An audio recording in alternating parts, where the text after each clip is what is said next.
According to the judgment of the Oratrice Mécanique d'Analyse Cardinale, Farina is...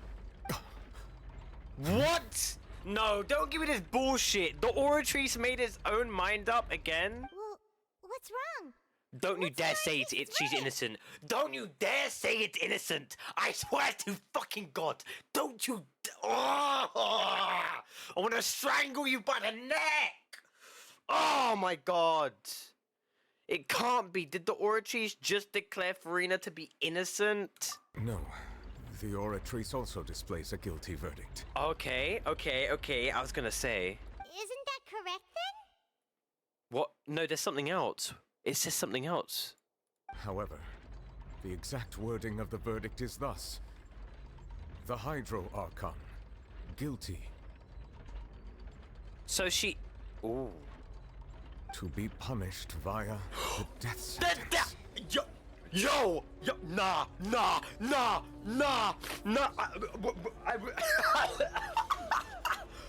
What? I was not expecting that. An Archon to be killed. Oh my God. The death sentence? Have we ever had a punishment this severe? Oh my God. The death sentence? What the fuck? That's actually one of the available sentences? I've always thought that it was just a myth.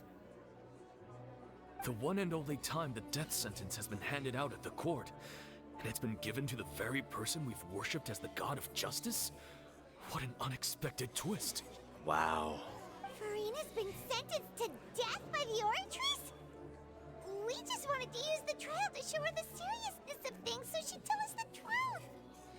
How did things escalate this quickly?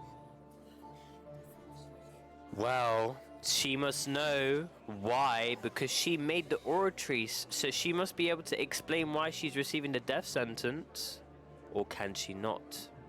This outcome is indeed quite strange. According to Fontaine's current definitions of justice, as well as its recommendations for criminal sentences.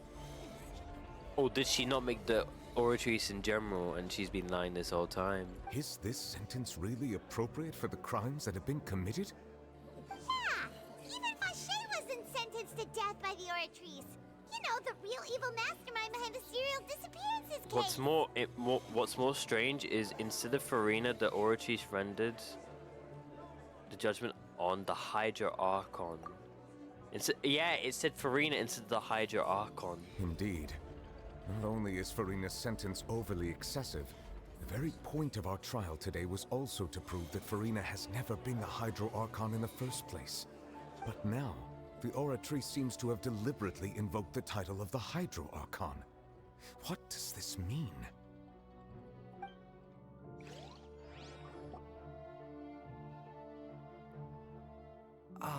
Excuse me, if I may interrupt. Okay. Is the trial still going? Yes. Well, no, I mean, kind of. It just ended, though. Fremine! Huh, you finally made it. I assume this means you've completed your mission? Mm-hmm. Any mission Father assigns to me will always be top priority. With some of the help from the Fatui, Fremine brings a stone. Oh my God! Prophecy slate? The slate! Wait, what?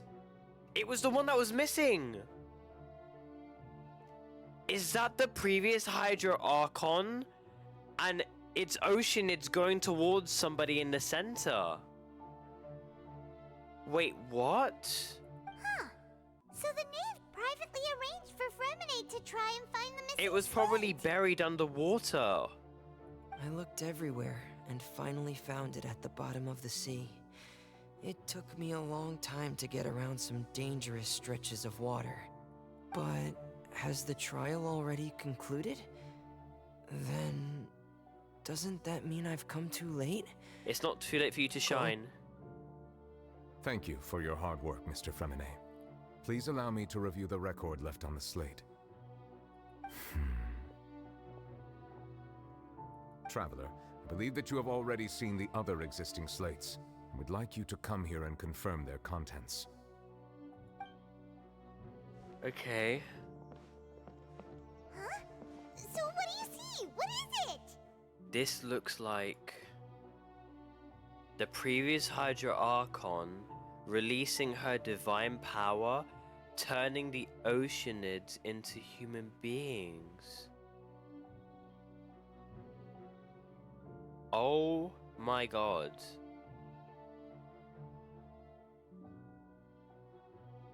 Oh my god.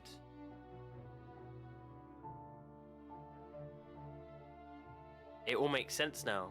I believe I have now made sense of the It all Hydro makes Archon's sense crime. now. It has to do with Fontaine's lost history. Huh?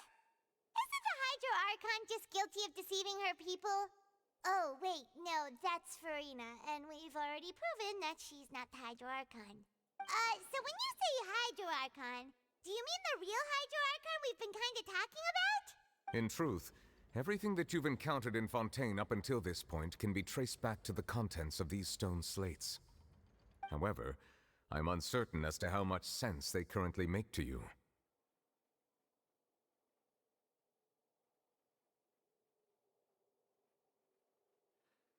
So the previous Hydra Archon committed a sin, and that sin was turning Oceanids back into humans using her divine power. And Farina was in the water and she's crying on a seat. An association between the contents of the slates and the real life events. Okay, let's try to recall the contents of the other 3 stone slates. Paimon will do her best to help you remember.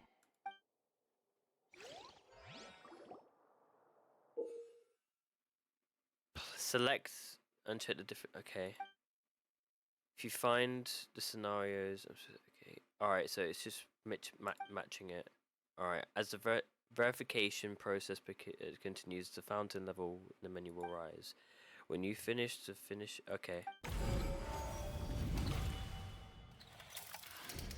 The first stone slate describes what you just said. It seems to show the previous Hydra Archon using her divine power, and then the Oceanids turn into humans.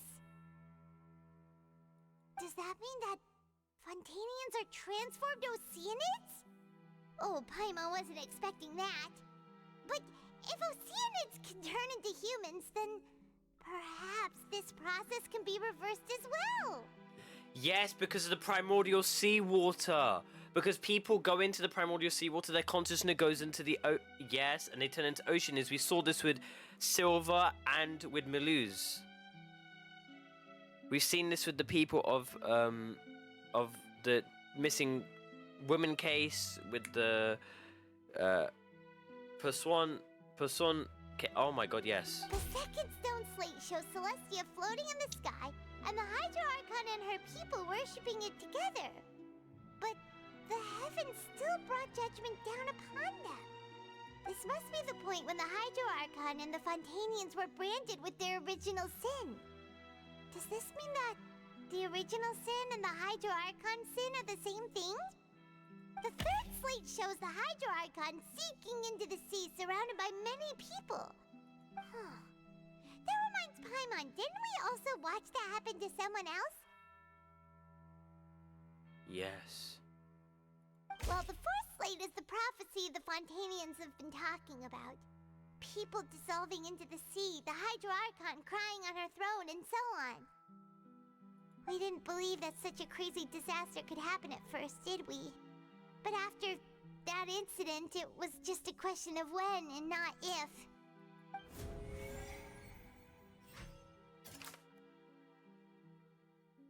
So it seems to show the former Hydra Archon using divine power to turn Oceanids into people.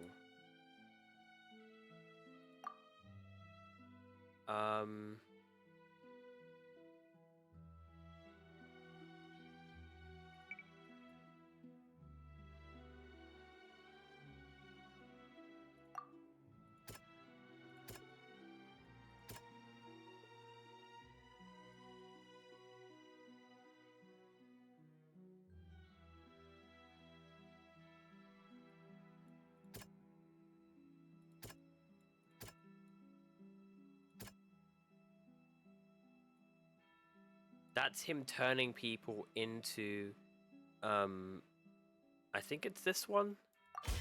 We know 'Cause- from the case of the serial disappearances of young women that Fontainians can be dissolved in primordial seawater. And the first stone slate tells us that long ago, the Hydro Archon used her power to turn Oceanids into humans. This might...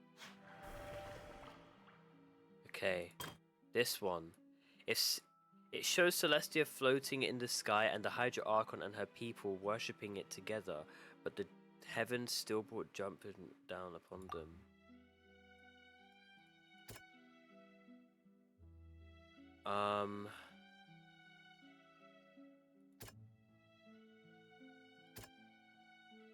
That's guilty, that's no. The entrance, Novelet's power, no. That, no. That's for, this one here is for this one, I think. End communicated by consciousness about the prophecy will happen, no. It has to be Farina. Perhaps what The is death about to take sentence. place has all happened before. The true sin of the Hydro Archon that Nervalet mentioned, and the original sin cast down on the people of Fontaine by Celestia, as recorded on the stone slates.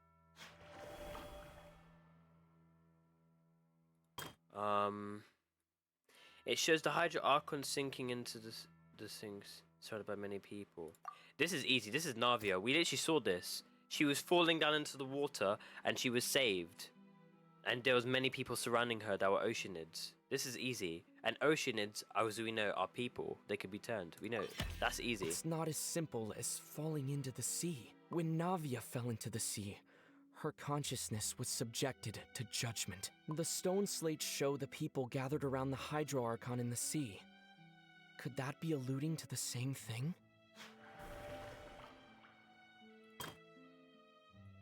It shows a scene that is basically identical to the described in the prophecy circulating throughout Fontaine. Fontainians will eventually be dissolved in the sea, and the Hydra Archon will sit alone on the throne to weep. That's this one. It's about the prophecy. It's gotta be. It's gotta be. That doesn't sound quite right. Really?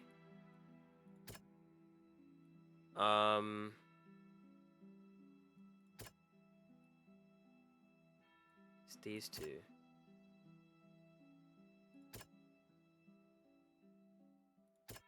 Is it conviction? That doesn't sound The entrance.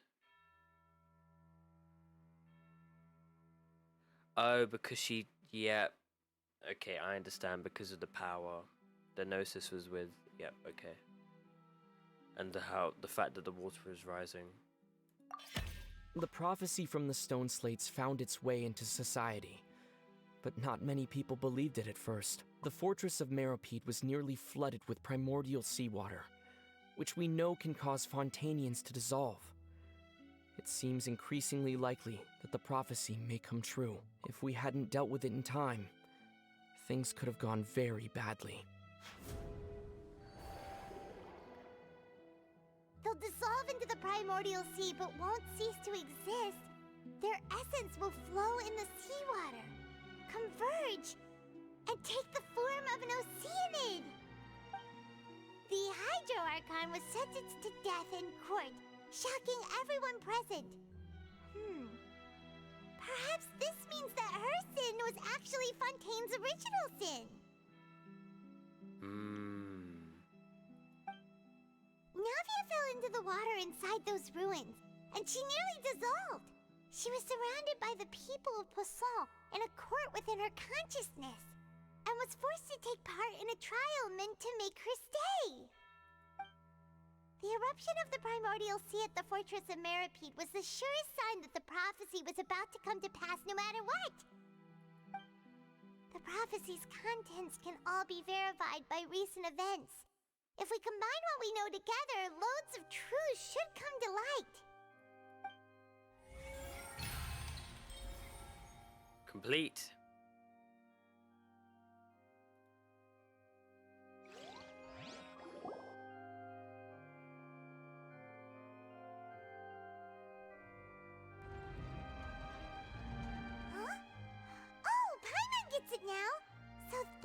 you can make sense of it. But then it feels like we're going to have to share some truly shocking revelations. Let's hear them. The first slate reveals that Fontanians are not real humans. Incredible. Linny, did you hear that? We're not real humans. All Fontanians were originally created by the late previous Hydro Archon, with Oceanids as their basis. Hmm? The evidence for that can be found in how only Fontanians could dissolve in primordial seawater, and how all the girls Vacher dissolved were also turned into Oceanids. Oh, and according to Navia, when she was about to get dissolved, she also saw everyone gathered around for a trial, all of them in the shape of Oceanids. Indeed. The second slate reveals that the crime of the Hydra Archon was her creation of Fontanians from Oceanids. Yeah, and it follows from the content of the first slate that she probably angered Celestia by creating humans without prior permission. That could also explain why the Oratrice judged the Hydro Archon to be guilty. It's to account for that ancient sin. The Hydro Archon's true sin was creating us? And yet, after many hundreds of years, the Hydro Archon's creations have turned around to try to judge the Archon within the Opera Epiclese. The As for the twists of third history slate- are often the most unexpected of all.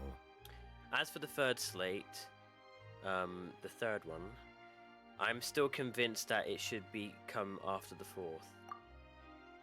Yeah, isn't the image here just like when Navia fell into the sea? So wouldn't it be trying to show the image of the Hydro Archon also falling into the sea once the prophecy has been fulfilled in the fourth slate? In the end, the people will all be dissolved into the waters, and only the Hydro Archon will remain weeping on her throne. Only then will the sins of the people of Fontaine be washed away. Did Paimon get all that right? Yes. You've made some keen deductions. I must say, given how much you still don't know, it is impressive that you've already managed to connect so many pieces of the truth. However, while you were able to decode all the information on the slates, they've also been etched with an additional layer of hidden information using a different power source. When we were at the ruins, I tried to decipher the hidden information recorded in the slates. But since we only had 3 slates at the time, I was unable to come to a full conclusion. Now that the slate collection is complete, I shall make another attempt to decipher the narrative recorded within. If everything goes well, we should finally be informed of the unadulterated truth.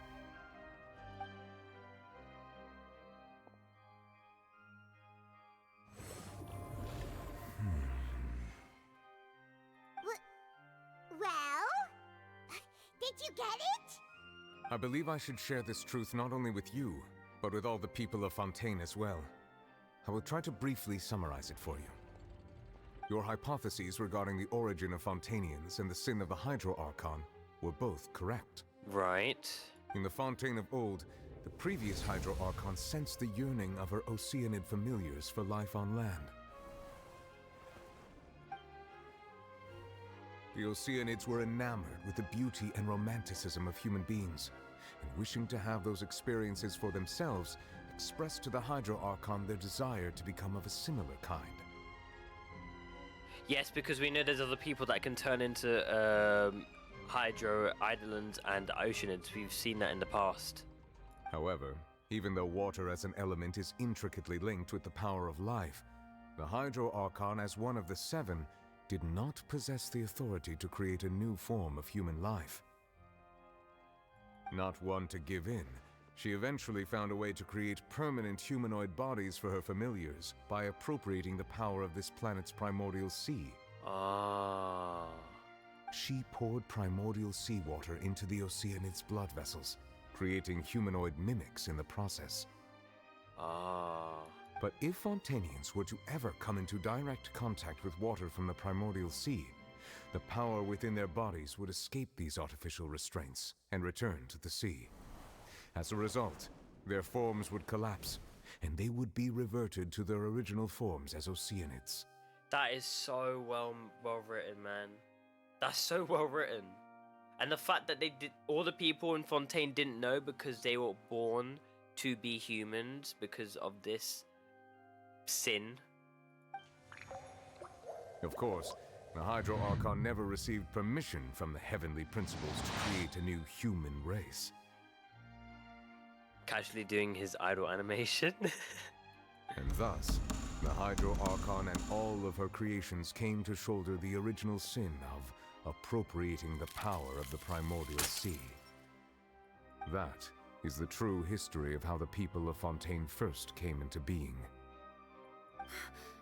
So we were all Oceanids before we turned into human beings?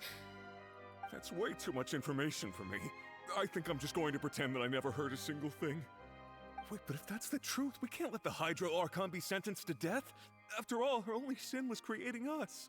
This really might be too much information for your regular Fontainian, but it does answer a lot of our questions.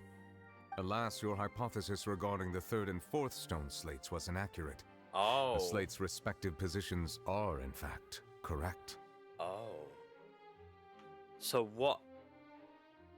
So they are in the correct order? What does the third then? A key point of the visual on the third slate is how all the individuals depicted in the water are humans rather than Oceanids. They have not been dissolved, which implies that the water depicted in this slate is not water from the primordial sea. The nation of Fontaine is the nation of Hydro, as well as the nation of trials and justice.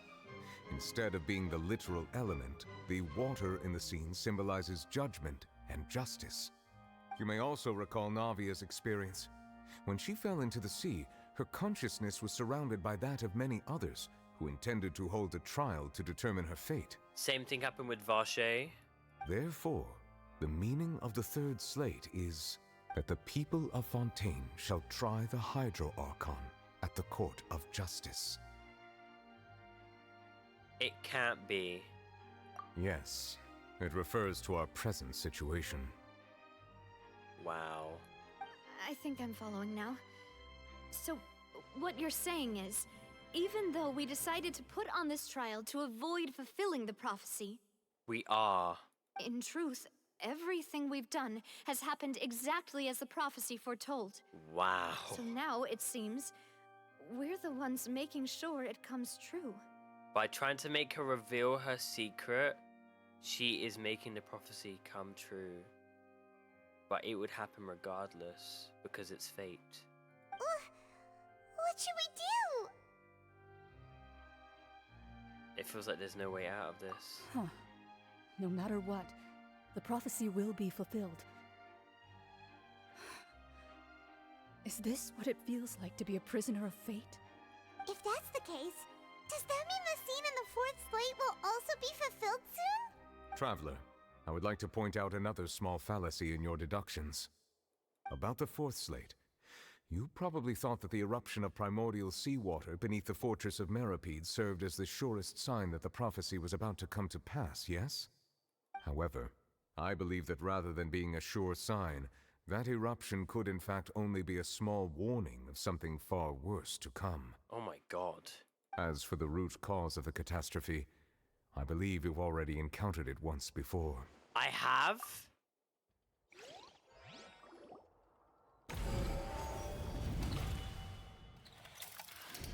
This eruption was just a small warning of the things to come.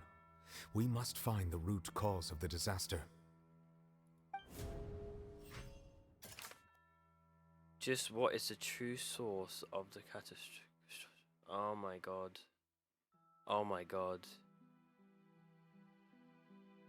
Oh my god. Um.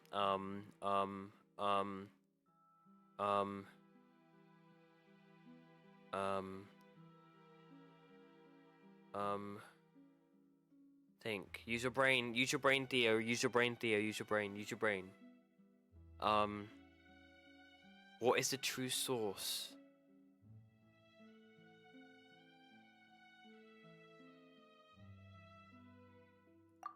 What is the true source?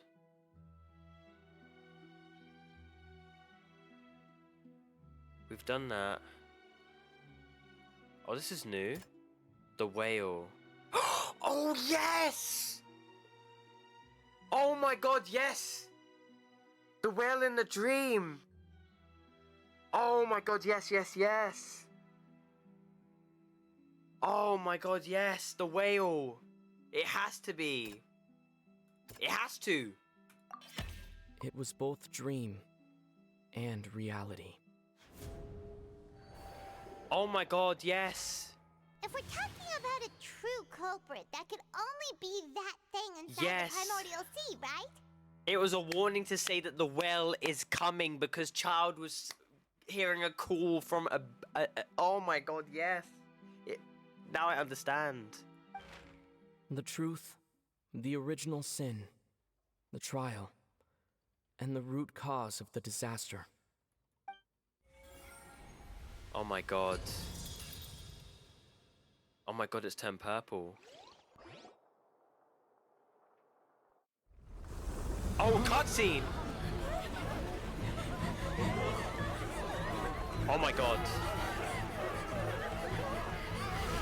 Oh my god!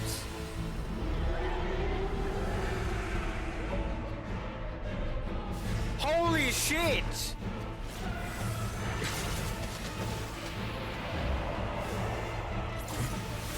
Oh my god, Novalens!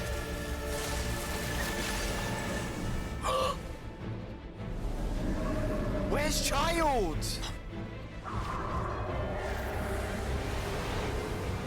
Oh my god! Let's go!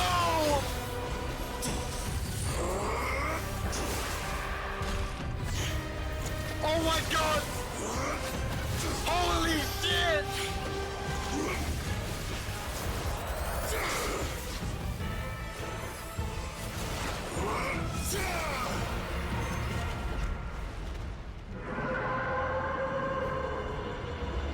What was that roar? Wait, what was that? Where is it going?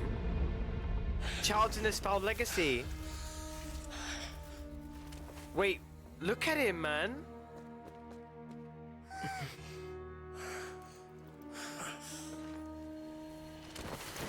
He fell in!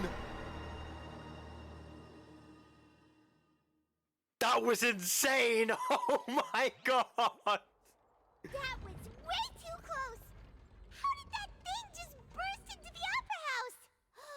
Wait, was that the huge whale you saw in your dream? Yes. I'd wager that it's also the one that Child saw when he was young. Oh my god! So we've met it at last. I understand very well why it has chosen to make an appearance here. That whale does not belong to Tevat. It is a monster that has traversed the stars, weeping all the while. It's from the abyss. It has been greedily consuming the energy from the planet's primordial sea, using it to grow. That is the main cause for the rising sea levels. And once it has finished consuming all of the energy contained within the sea, its next step will be... You said that when the Hydro Archon first created Fontanians out of Oceanids, she filled their blood vessels with primordial seawater. Precisely. That whale finds the blood of Fontanians nigh impossible to resist. It wants to eat. Oh my god. Oh my god. It's not that it will dissolve. The whale will eat and consume everyone because they're oceanids, because it sees it as prey, because it has primordial water inside of their belly. Oh my god.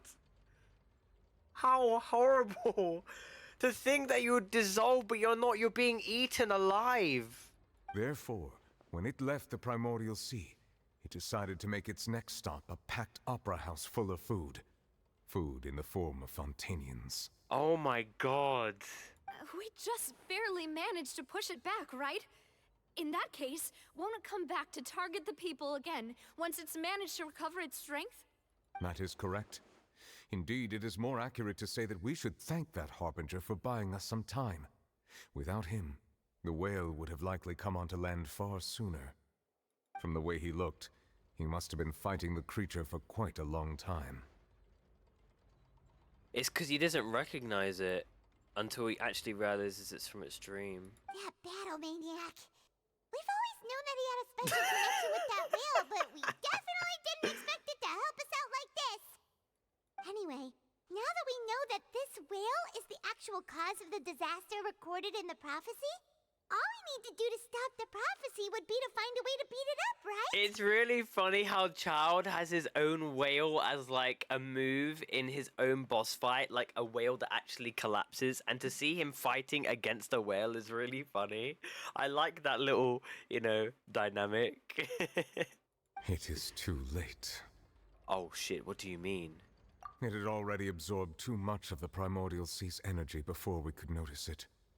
At this point, it has become practically integrated with the sea itself. What? Even if the entirety of Tevat were to be destroyed, it could still survive and swim off towards some other world. Oh my god. That's not something I will accept. We've already done everything we can, and we even found the true culprit. We've come so far. You can't just tell me that the last hurdle is some impossible foe. That's Indeed, that's not how a grand performance should end. I'll fight it to the end, no matter what. Go on. So the prophecy will be fulfilled no matter what, huh? Not exactly. Oh? The prophecy. Yes, what has been prophesied will be fulfilled. You may view such things as the history of the future. Right. After everything, it still turned out like this. We couldn't fight against fate. But, wait. But if this is all about fate... Just as prophecies are usually only the future as seen from the perspectives of the gods, could things be happening in hidden corners where the gods' gaze They does can't not fall? see. Because gods have a blind spot. Oh my god. Ultimately, fate shall serve as your only guide, no matter what will happen in Tevat's future. All you need to do is to play your part.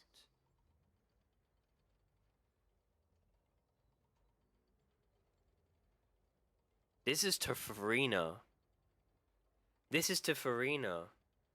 Farina doesn't know what to do because she's playing her part. Fate will play out, and when the time comes to overcome the prophecy, it will happen regardless. She has to play her part, and she's played her part.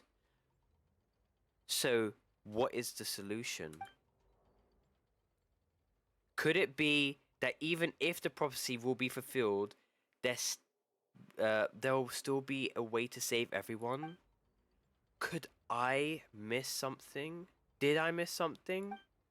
Wait, I forgot about Farina. What was it that she wanted to say to me at the last moment in the giant box? What was her real secret? Oh my god.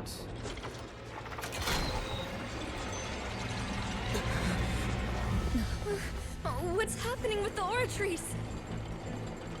I believe it is preparing to carry out the death sentence.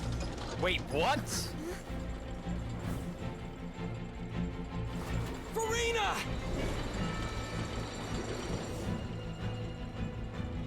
Wait, is she actually gonna die? No, I still need answers. Is she actually gonna die? There's no way she's actually gonna die. No! No! Oh my god! Oh my god!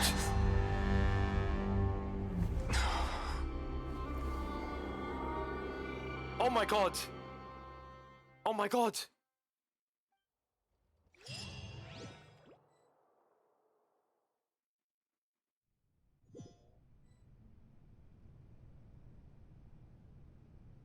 Wait, is this Focalor? Is this Focalor? Like, the actual Hydro Archon? You.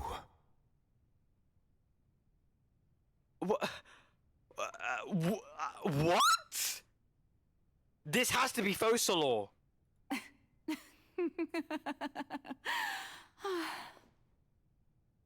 This is the real Hydro Archon. Farina? Sorry. That shocked expression on your face is just too amusing. I couldn't help myself. This is the actual Hydro Archon. Oh my fucking god. You are not Farina. Who are you? That's Focalor. Ah, the sweet Yes, sound I of the knew it! ambient. Marvelous. A sure sign that my attempt to deceive everyone was a resounding success. But to answer your question, I am Focalor. You know, the god.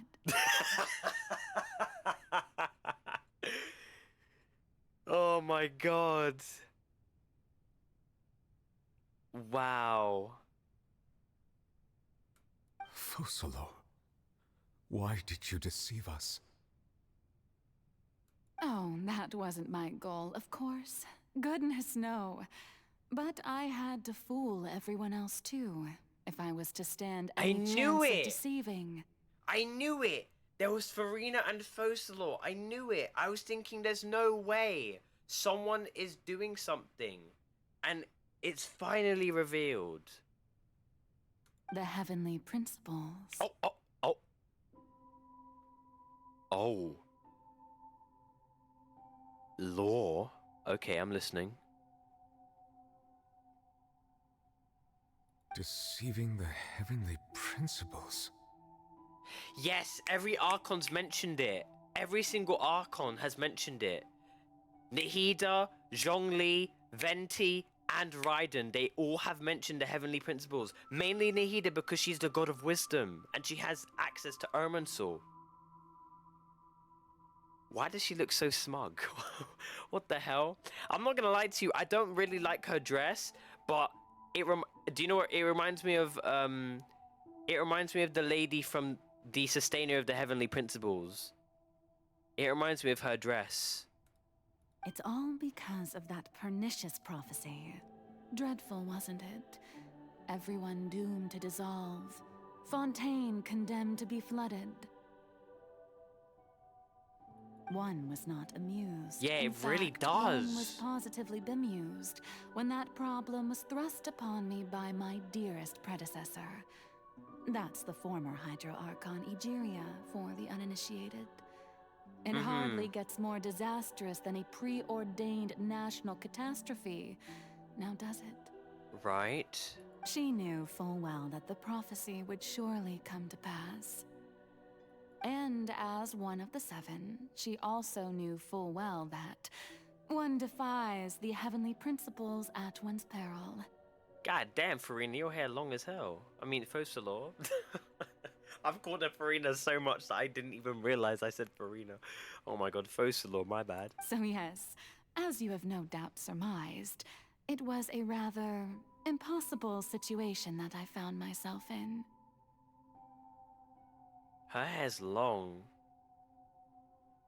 I spent a terribly long time mulling it over, alone on the ocean floor. And I was almost growing barnacles by the time I finally realized there was only one possible solution to this confounding conundrum. I had to outwit the heavenly principles, allow the prophecy to be fulfilled, ostensibly at least, while saving everyone at the same time. Right. I'm a genius, I know. I can only assume that's why Egeria chose me as her successor. Although, looking back now, it was hardly the inheritance one dreams of. Between the task of saving the nation, the quotidian duties of the Hydro Archon, and not to mention the original sin of creating a new race of humans. Wow. I dare say she left me quite a colossal mess to clean up.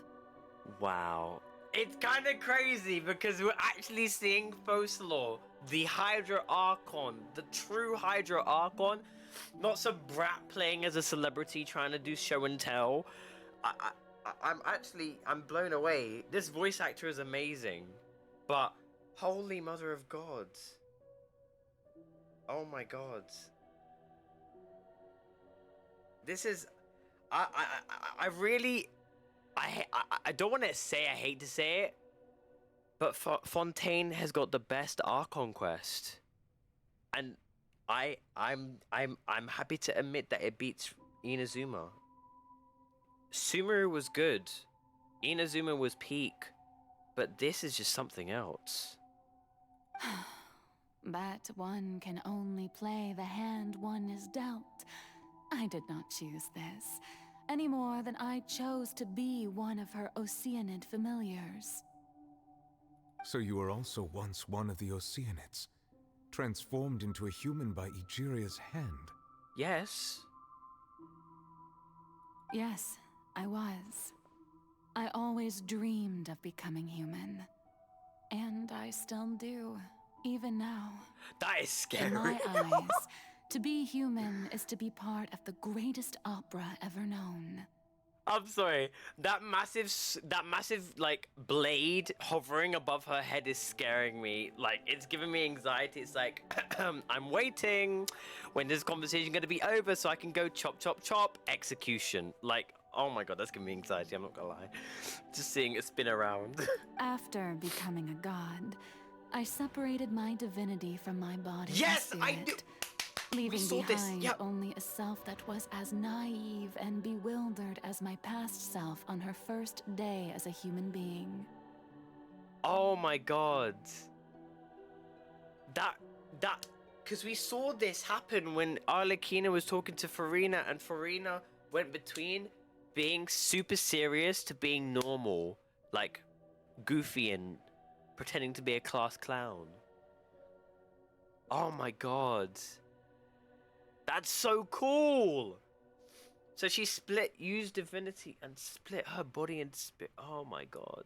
The me you see before you now is that divinity. And the human counterpart I left behind, I named Farina. Wow. That kind of reminds me of Raiden Shogun when she has her copy of herself, like the Raiden Shogun, the puppet, out in Inazuma when we first had her in the Vision Hunt Decree, and the true Raiden Shogun, Raiden A, was in her plane of Uthumia. That kind of, it's kind of the same thing. I'm not gonna lie to you. It's giving the same concept. She could feel joy, sorrow, and everything in between. She could be as vain and conceited, or as meek and vulnerable as she wished. Her strengths were of a kind only a human could possess, as were her shortcomings. But in my eyes, Farina's humanity was what made her perfect. She was perfectly human in every way. The person I always wanted to be. Oh, this is so sad. Oh my God. Anyway, so then I cursed her.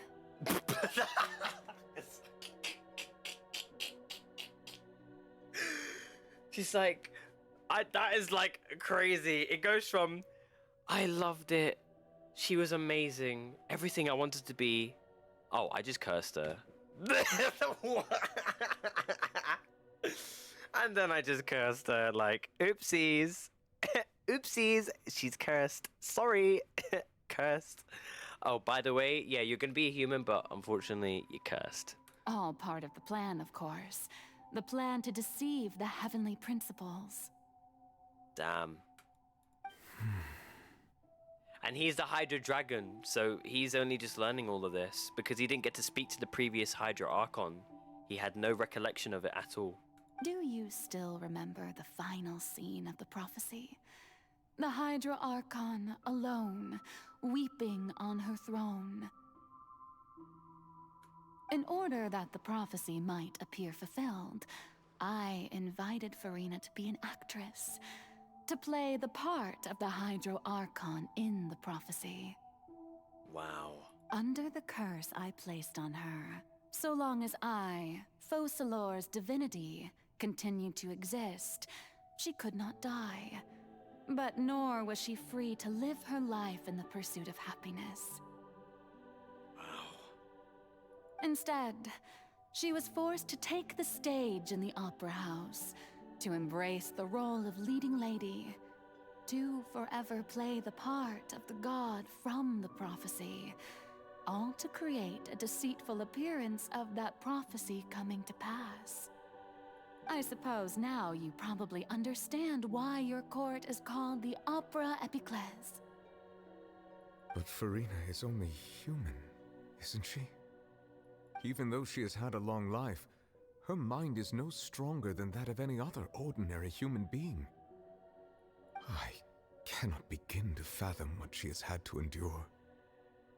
It must have been torture for her. It has indeed. And although she is, in a sense, me in human form, I most definitely owe her an apology for it. It's been 500 years. Fucking hell. Imagine being the human embodiment of somebody who is divinity. Imagine being the human version, like the perfect human version of what someone wanted to be for 500 years, and you had to keep a secret, not tell anybody anything, and have so much emotion going through you, knowing all these things. 500 years is the same time as the Cataclysm. That is crazy. Oh my god. No wonder she wanted to fucking cry and bawl and like just give up. She had so much stress upon her. Jesus. Knowing that Nahida was locked away for such a long time, Farina was technically captured. She couldn't do anything. She couldn't do anything. She simply had to play her part. And all along, she's been playing her part in the Wow. most unimaginably long, unbearably lonely, Fucking and hell. Her agonizingly freedom was painful stripped away opera of all completely time. due to a curse and the prophecy. Imagine being a human and being stripped of having any will to do anything due to the prophecy and a curse put upon you.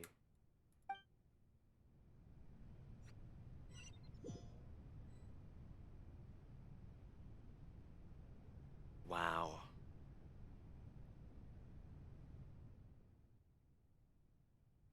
I came into contact with Farina's tear. If I remember correctly, tears often contain a being's strongest emotion. Oh my god. Okay, I'ma say it. I'll take back all the slander that I gave to Farina. It's because of pure misunderstanding and not knowing the full picture. I'm saying that. Farina is mentally, her willpower insane. Mentally unbreakable. Because the fact that you had to follow a procedure, a plan for 500 years and not break character. Yeah, I know you crumbled a little bit, but the fact that she executed it until the very end, she was fucking exhausted, drained emotionally and physically. Wow. I honestly, as much as I want to hate her, I can't, and I'm being honest. I didn't hate Farina because I knew there was more to her than meets the eye. It's just, you know, the script directors and the way how the direction of this Archon quest went, for every single act, by the way, they did a phenomenal job showing off how Farina can be so fucking annoying. Okay? That's what I hated. The part of Farina I hated was her being the bitch, annoying little brat. That is what I hated. But knowing that she had to go through all of this, she's above Nihida regards to being an Archon. And she is absolutely phenomenal. And holy shit, I've fallen in love with her even more, knowing all of this. A superb performance. With sufficiently strong hydrosensitivity, I can form an emotional connection, just like I did with that Oceanid at the fountain. Oh my god. Wait, could this be Farina's inner world? Oh my god. Farina? What is she doing on stage? Wait a moment. That probably isn't Farina.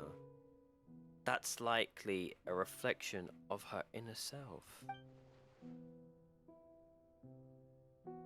If I can directly speak to that self, I might be able to easily get what I want to know. I came here for answers either way. This opportunity is not to be missed. Let me try talking to her.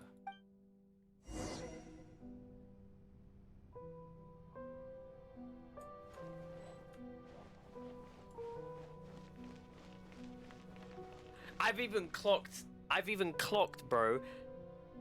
Knowing that now about Farina, her demo is literally this entire quest.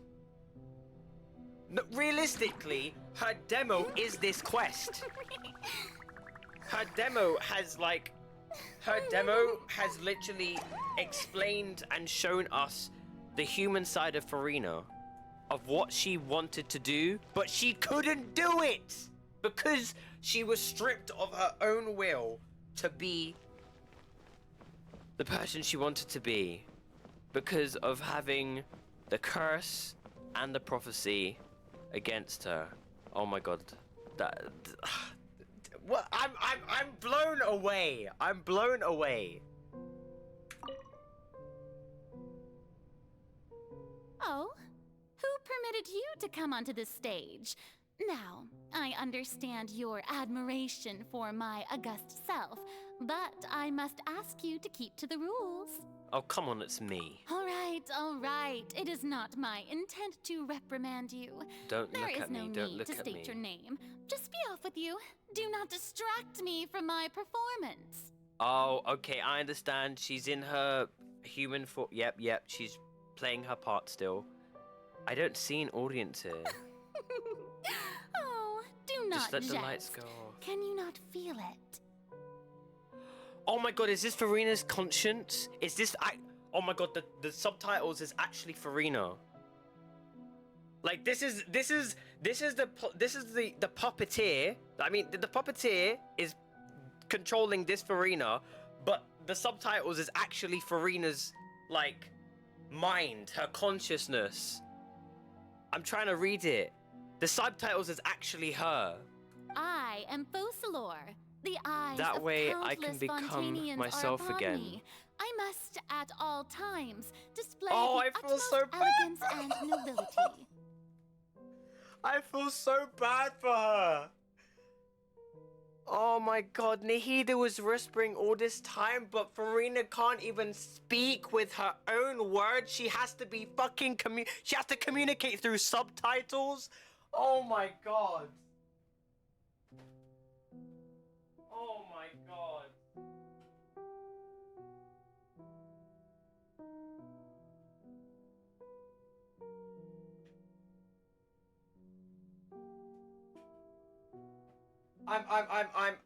I don't know what to say, man. I don't know what to say. Fontaine is so dark. Fontaine is so dark. And what they've done to Farina is horrible. Cruel. A crime. Something's off. There's no way getting It's because you're not speaking to her. Even in her heart of hearts, she's still playing the role of the Hydra Archon.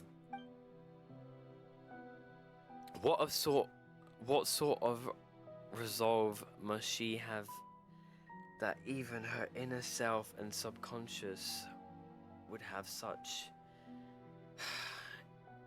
impenetrable defense? I have to find a way.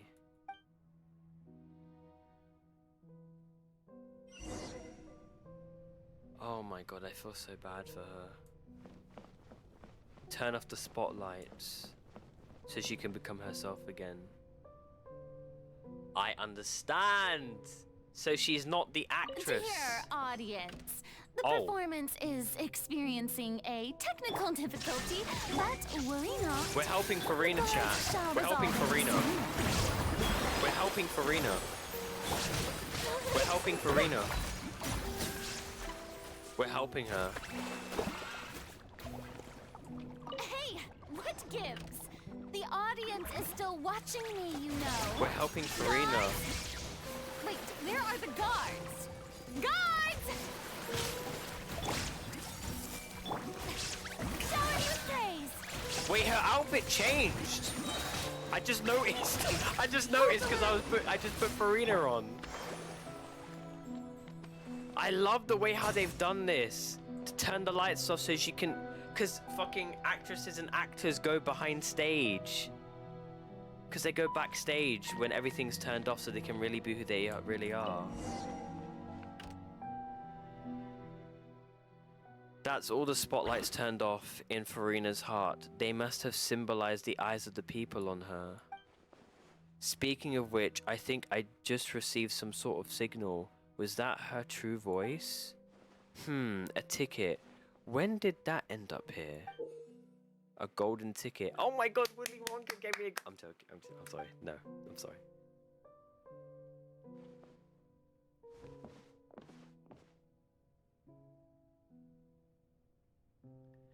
Either way, looks like the show is about to begin. In that case, show me how you truly feel, Farina. Scene 1. Before a mirror, Farina.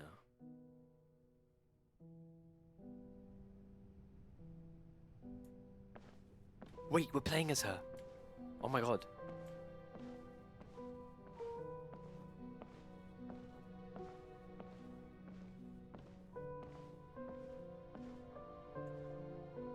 Farina. Farina. Huh? Who's that? Who's calling me? Where are you? Be not nervous. Be not afraid. I am before you. Oh my god. She's allowing her human self, Farina, to see the divinity, Focalor, through the mirror. As a reflection of herself. Wait a moment. You're mirror me? How can this be? Mirror you, huh? You know what? That's not bad. Let's go with that. Mirror me. What do you wish to say? Oh my god. The I'm prophecy. crying. Have you heard of it? I have tears running down my face. Oh my god. What prophecy? Oh, I have tears running down my face. Wait. I know. I think. I don't know why, but it's in my head somehow. Oh my god.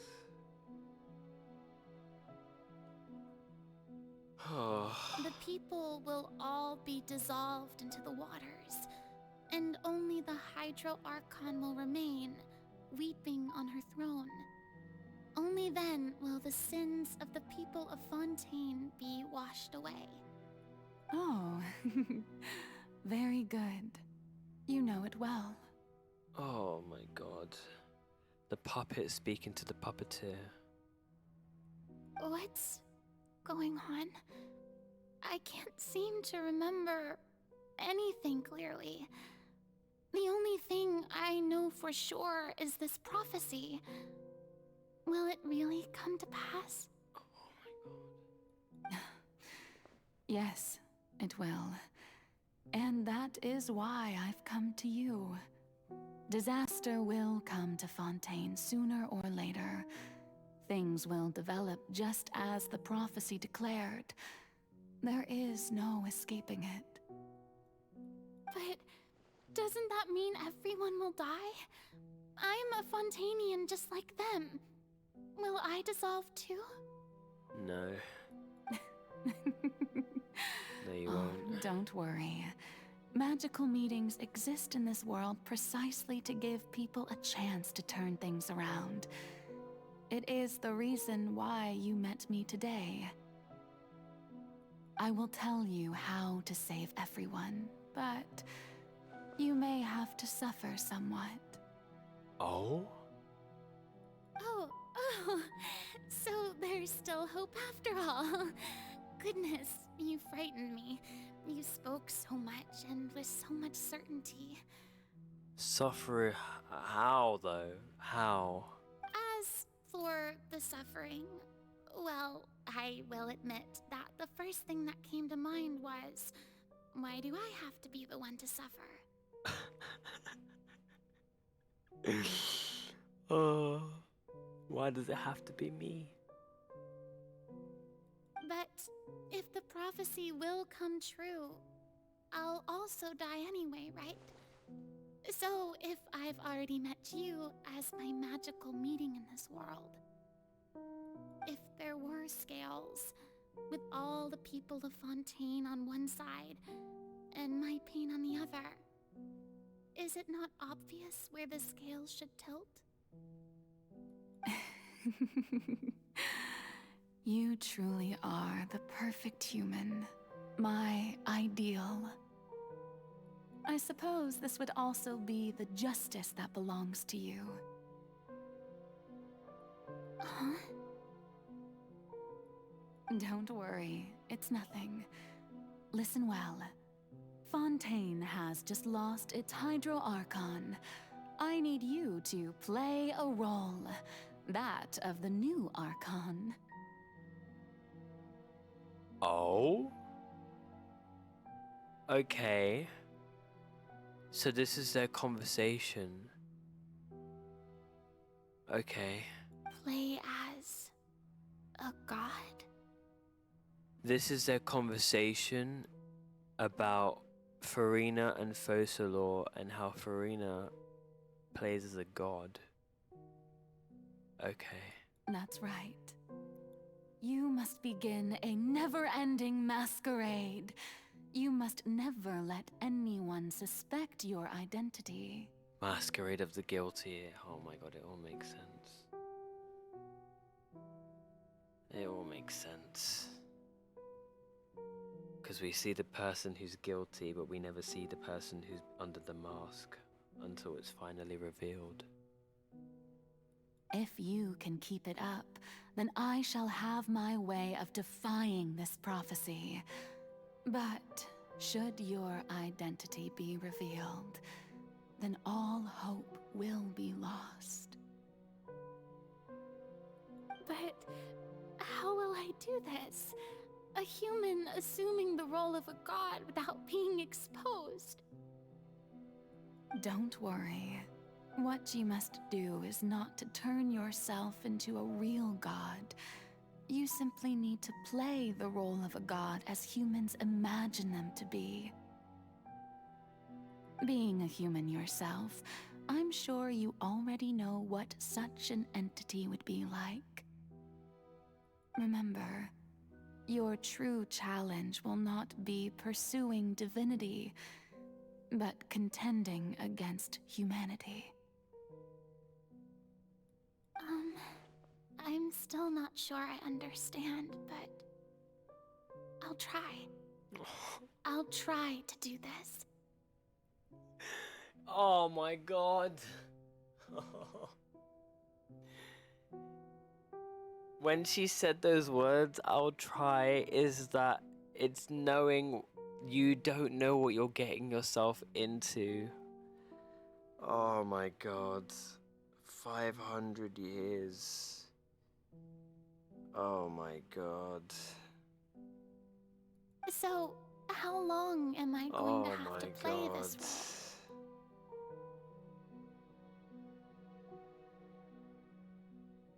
role? Oh my god. To accomplish this mission, you will have to stay on the stage for many, many years. You will endure and not grow old until your task ends. But I promise you, all will eventually end in a magnificent and dramatic trial, and everyone will be saved. A trial, huh? How exciting. I'll be looking forward to it. Oh my god. Scene 2. Assessor speech, Farina.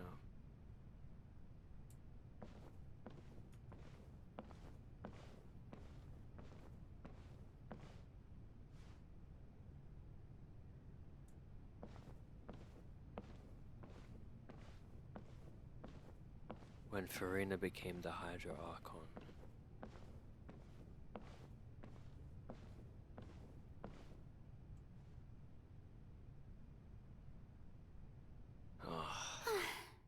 The Maison Cardinalise has announced my accession, but this is my first time facing the people.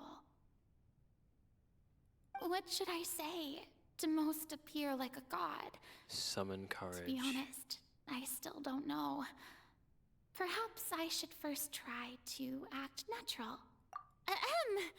Ladies and gentlemen, good evening, and welcome to the Opera Epiclese. I'm sure you've all heard about how I have taken on the role of Hydro Archon. Indeed, I am Farina de Fontaine, your new Archon. In truth, I know little about becoming a nation's new god, but it will be my honor to guide you all. As the god Focalor, the god of justice, I shall do all within my power to lead you into an age of fairness and justice. Once again, thank you all for coming. If you should have any questions or suggestions, please send them to the Maison Cardinalise. The future of Fontaine will require us to work together, after all. This should do it. I thought I might stammer, but thankfully, I was able to convey my thoughts just fine. Okay, and next. That's the new Hydro Archon. Is this some kind of joke by the Maison? I would have thought that a being that surpasses humanity would be a bit more assertive. Hey, did you hear that? She even told us to send her suggestions there at the end. Shouldn't gods be all-powerful? She's being so modest. What's the difference between her and an ordinary person, then? If you ask me, perhaps the succession didn't actually happen. She might just be a Maison-back puppet. Wait, what's going on? Why is everyone suspecting me of being a fake? Oh, this is bad. If I get exposed here, there'll be no saving the people from the prophecy. Right. Mirmi said that I just need to play the role of a god as humans imagine them to be. Calm down, Farina. Think. What do the people want? How would they imagine a god to speak and act? Assertive, with a strong sense of presence. One who can dispel all doubt. That is the character I'm fated to play. And this is where Farina becomes who she truly is meant to be. The masquerade. The actress on the stage.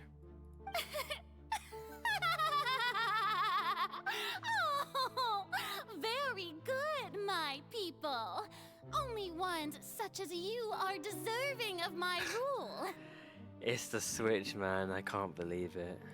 Now, I was wondering if It's some so weak good. puppet were to one day come onto the stage and claim ownership of this opera house, would the children of Fontaine follow them?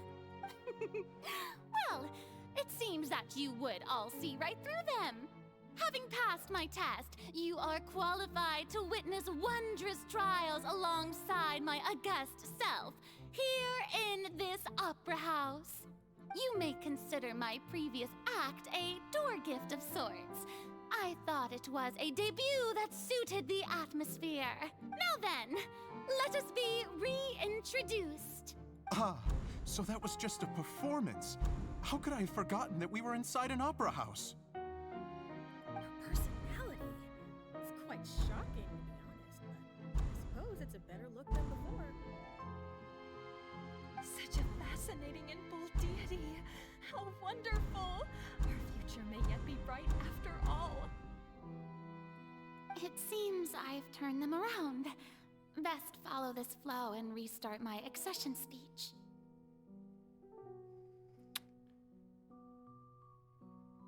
My dear people, whether you acknowledge me or not, whether you trust me or nay, I say to you, keep faith in your ardor for justice. We have heard it said that this nation's sins can no longer be washed away. Well, I say that justice is most fragrant when it blooms amid sin. Turn up the drama. The scales of justice should not weigh heavy in the hands of its God. On one side, it must carry fairness and justice. And on the other, praise and applause. May law be the prayer on our lips. May judgment be our worship. Let us light the fires and drink to the future of Fontaine. And end the speech. There is no trouble in this world that justice cannot solve. All that is needed is for you, my people, to believe in it, heart and soul.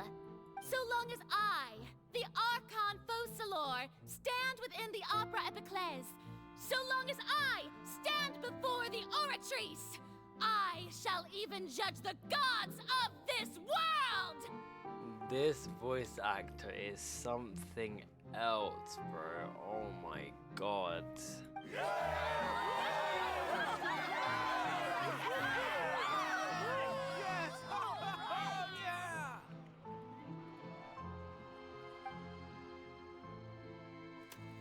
Scene 3, Opera House.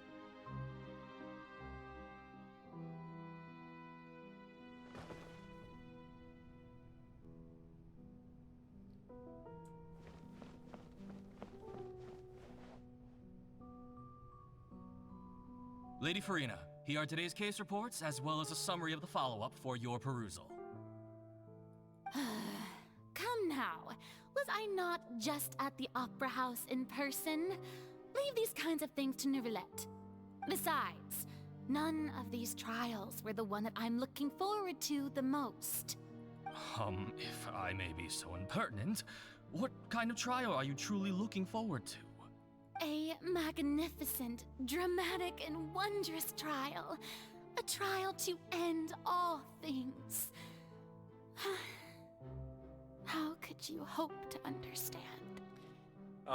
This is when you start to see her wonder when she's gonna have the prophecy fulfilled, when the trial comes to an end. Oh, she's waiting patiently. That's true, I fear I lack the ability to grasp your divine thought, Lady Archon. No need for fright, and do not take what I said before too seriously. Go now, do your duties. The trial I await. It will come one day.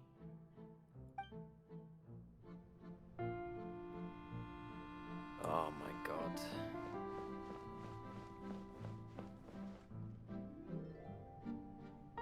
Lady Farina. Farina. I don't know what to say. Thank you for agreeing to see me. No need to thank me. Or rather, thank your own sense of perseverance instead. Long have you stood in line to meet me, have you not? Oh, I'm afraid that's just an inevitable consequence of my divine charm. All right, Deoteria, is it? How is your son's illness? You remembered me, and you knew of my family, too. He is doing much better now. In fact, he is far more of an ardent believer than I. He was the one who forced me to seek an audience with you, and to bring your words back to him. Oh, good. Very good. If this should happen again in the future, please do not hesitate to come and tell me. Going down to citizens' homes every so often, while not usual practice, should serve as a fine change of pace. You're such a gentle and wise god. Thank you once again, on behalf of my son.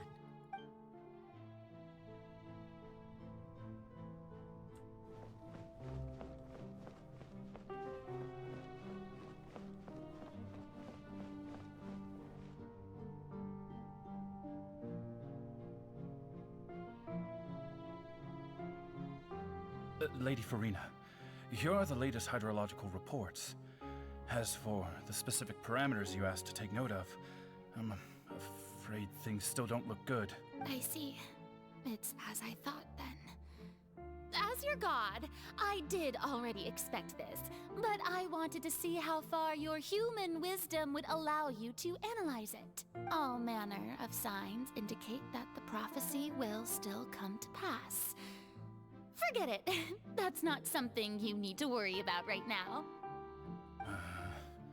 Well, as I understand it, the Fontaine Research Institute is also trying to find a way to counter the rising water levels.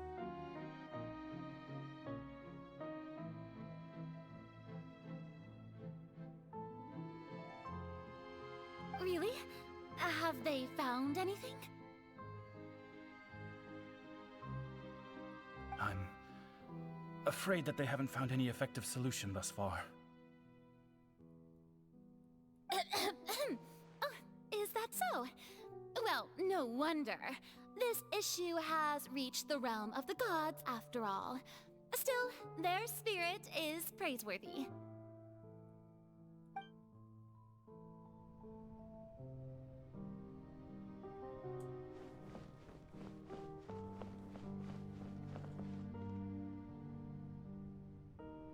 The day is finally over. I haven't had a moment to breathe this whole time. Oh my god. She's just trying to live her life, man. But it's good to see that everything's getting on track. There are no longer any voices of suspicion. Maybe this is fine. I just need to keep going, and everyone will be saved. I feel so bad. I feel so bad because she can't tell a single soul. Not even Novlet. She can't give a peep. Like, she can't say anything to no one. And knowing she has all this inside of her, it's just making her break down. Oh. I'm not gonna lie to you. This is the second time I have... This is the second time that I have personally cried in an Archon quest. The first time I cried in an Archon quest is when Nihida had to say goodbye to Greater Lord Rukkhadevada. The Venti, Zhongli, Raiden, it didn't make me cry, it just made me realize how amazing it is and how special they are. Nihida touched me because I could relate in some way to her character. But when it came to Farina, this is something else. I'm not gonna lie to you, they be really making these Archons slowly experience pain and suffering due to the fact that they have the Gnosis. It's as if having the power of a god it corrupts you and turns you, and it makes you not want to have it anymore. I'm not surprised that Raiden Shogun and Zhongli gave their gnosis away to the Fatui so easily, because Farina having to play her role for 500 years and not knowing where the gnosis is because she wasn't told where it was, simply told to play her part. Bless her, man. All right, Farina, don't think too hard about this. You need rest. Tomorrow's a new day.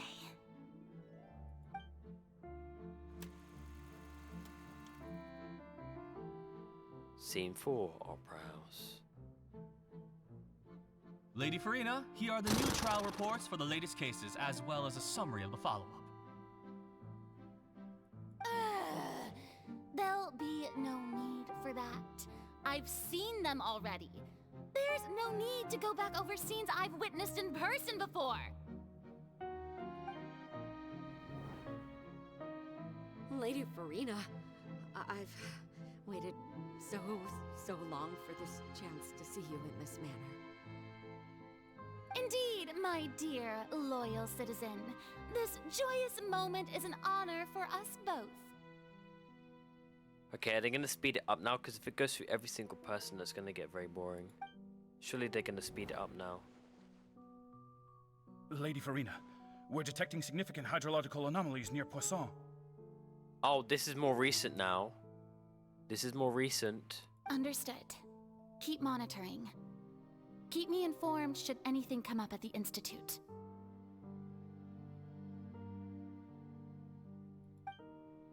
Oh, this is her doing her research to find out what the prophecy is. And to solve it. I let anything slip today. I must show the people that there is nothing to worry about. Wow. Like, Farina's doing all she can to find out the solution to the prophecy, but like, she literally can't do anything because she's playing her role. And she has to do that. And she can't break character. I just don't know when these days will end. Oh, I feel so bad, man. I feel utterly exhausted. Best to rest early today, too.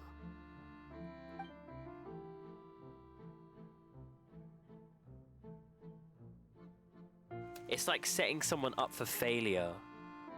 Like, and they're like, I want to help everyone. I'll do it. I'll do it. Just, I don't know when it's gonna happen, but I'll wait patiently.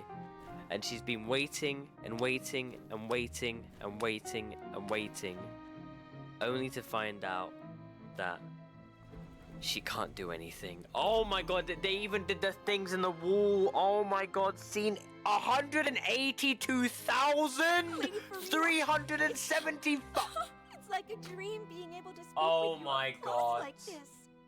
Oh my god. Oh my god. Oh my god.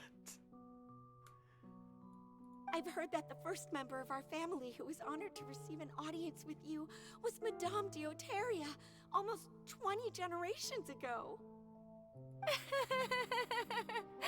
And what a fine family yours is indeed. It brings me great joy to meet such a faithful believer. A descendant of a line Oh, she's most breaking. ardent. She's breaking. Surely you exaggerate, Lady Farina. My lady? What is it, good citizen? Are you crying? Oh my god.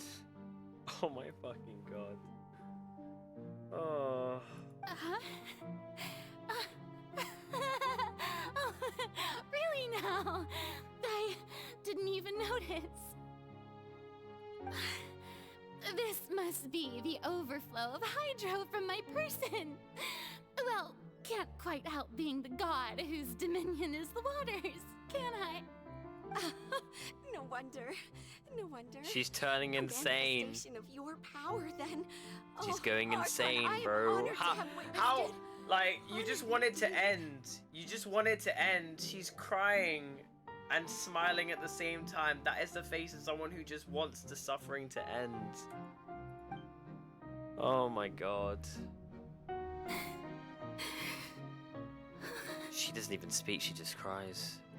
So interminable.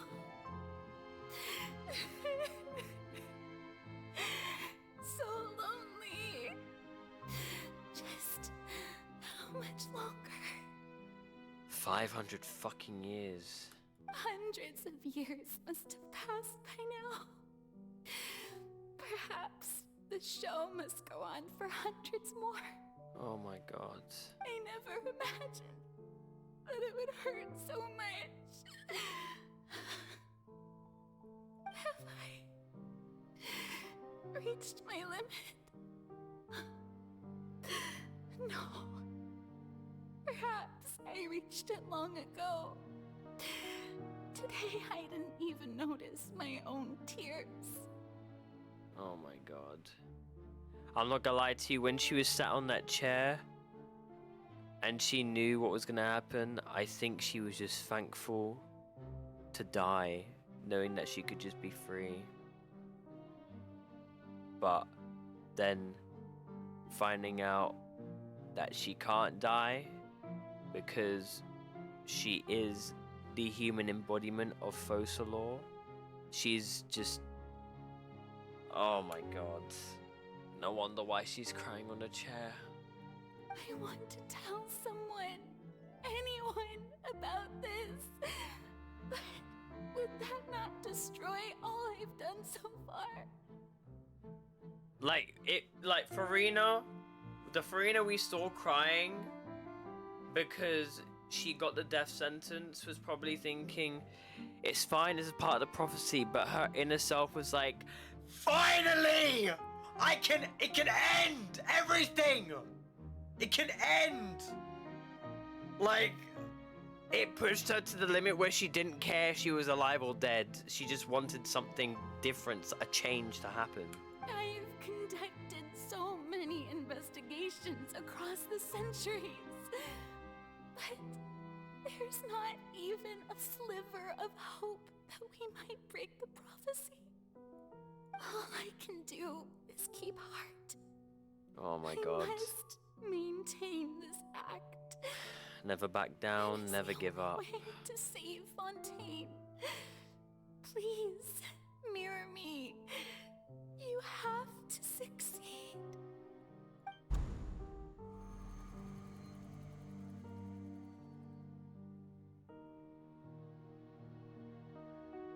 One more scene extra. And this was here. Farina, you don't have to shoulder this burden alone. Although I don't know what you might be keeping from everyone, your people are more than willing to share your burden with you. I starting to realize it now. Look, it all makes sense. I'm starting to realize it now.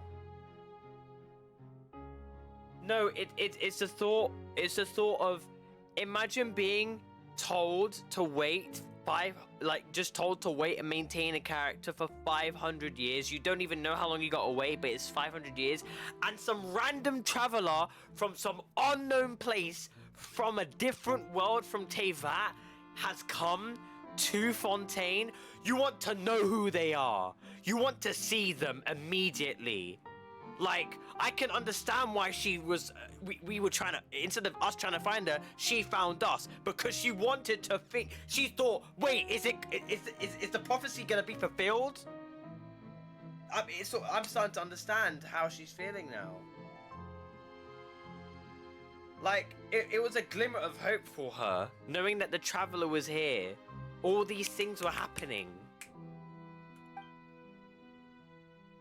That's my voice. Is this scene from when we were within that giant box? This is great. I didn't think that this scene would replay in her inner mind. Surely I'll find out what she wanted to tell me this time. Share my burden. That's impossible. It was fated right from the start that this would be my duty alone. Oh. But even if your burden doesn't need to be shared, you can still choose to confide in someone. So, is she gonna say anything? Just share it with me. I'm what you'd call a witness. Because she's the victim. A witness. Yes, I've heard that you came to Tevat from beyond the stars, yes. In other words, you never belonged here.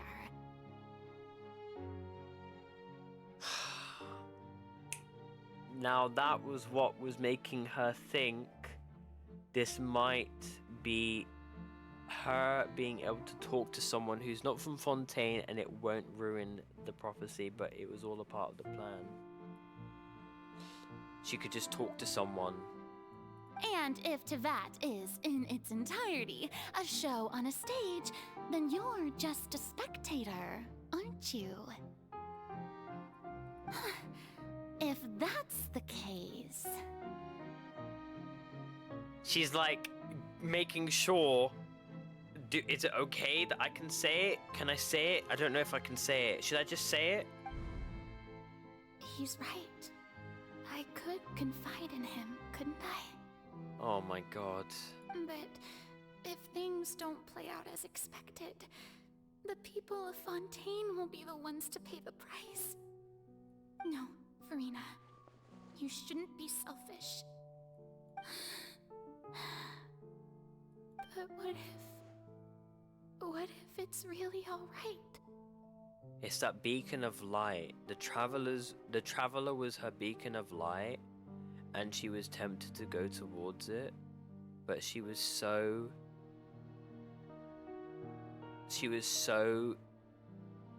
like obedient in fulfilling her role and her duty that she didn't even go towards it. Farina, you've worked so hard for so long. Surely it would be okay to put yourself first for once. Just this once. Ma'am, putting everyone else before you. I know how that feels, and I know there's some people watching this that can relate. Is it such an outrageous thing to do anyway? To find someone in whom you can confide your frustrations and sorrows? Surely it could not hurt. Oh my god. If you let this opportunity slip through your fingers, it might never come back. Not being able to speak to a single person, being trapped inside of yourself, having to deal with it all by yourself, just not being able to say a single thing and having to deal with it all by yourself, waiting. And there's that one person in your life that has come to tell you, you can just talk to me and everything will be okay. No gimmicks, no nothing. I'm not from here. I'm something completely new. It's not a part of the script. Just be you. Wow. Think about it long and hard. That was her opportunity to open up.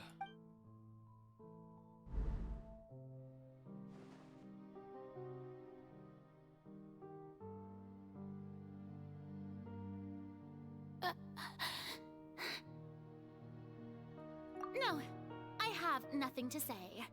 I am Farina, the Archon of Fontaine. Everything will surely get better.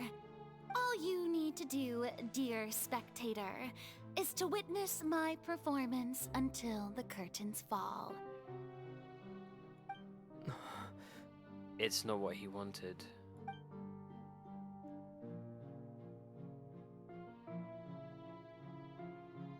Fine.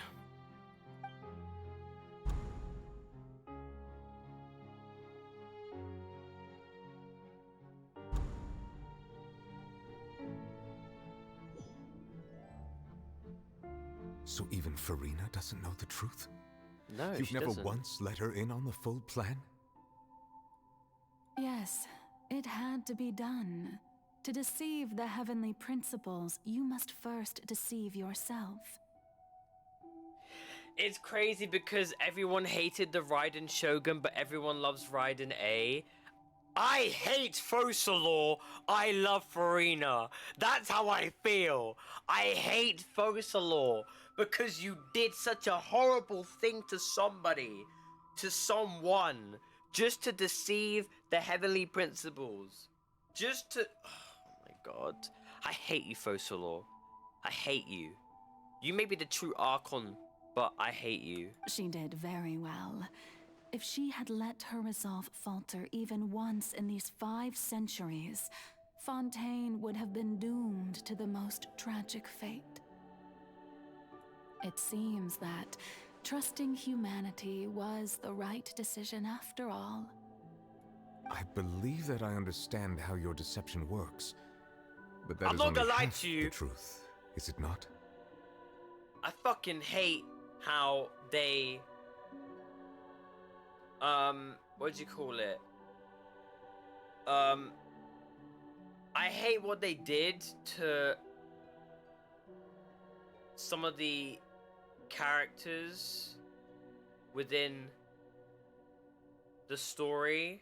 I feel like they could have developed more on them and made them more emotional, or made them have more in tune experience and speak more about who they are, because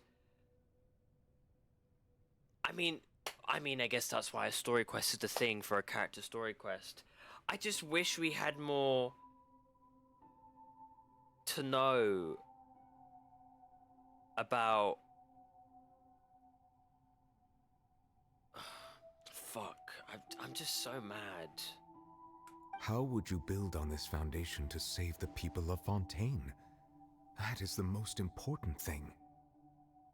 Ah, good, good. Of course, the Iudex of Fontaine has pinpointed the crux of the issue.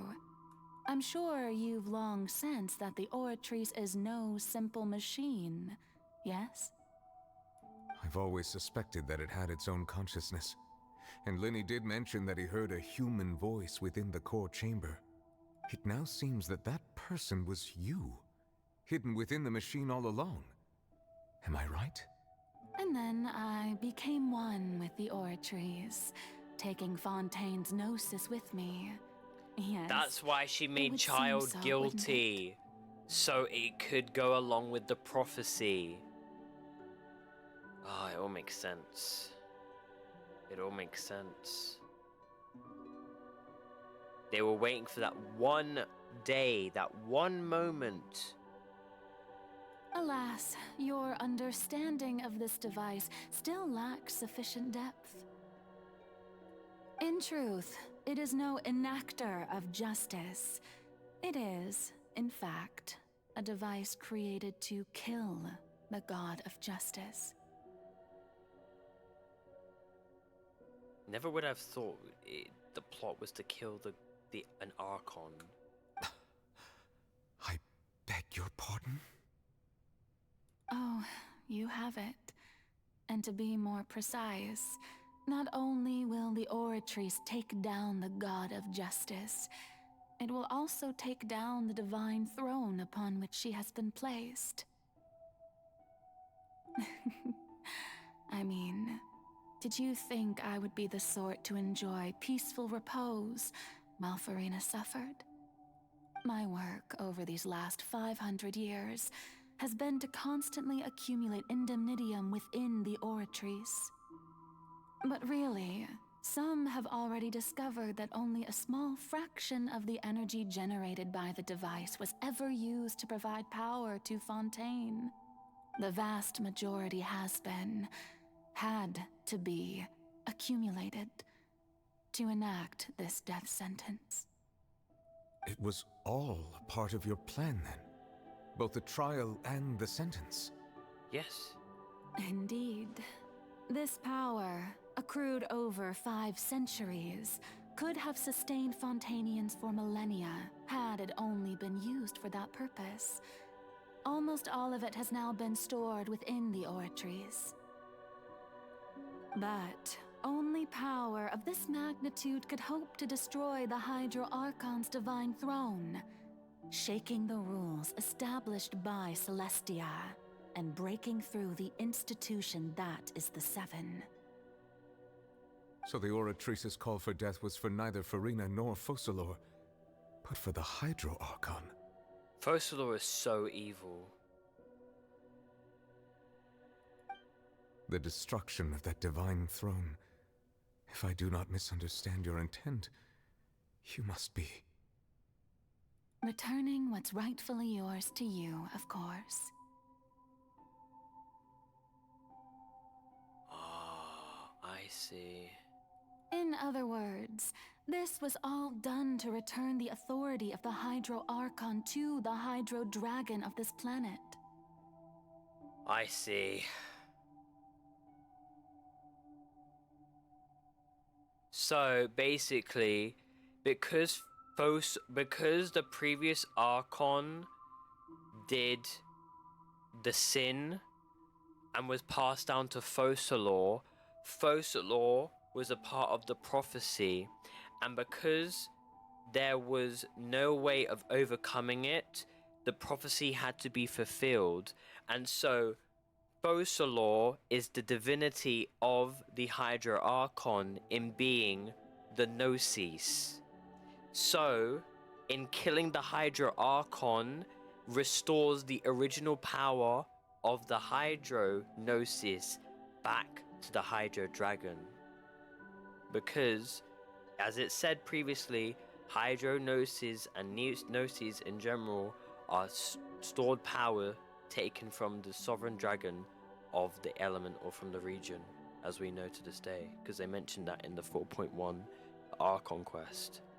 So, Farina will die, or Focalor will die, restoring the power of the Hydro Gnosis, and the Hydro Dragon will reclaim his power, becoming, well, he's still the Dragon Sovereign, but you know what I mean.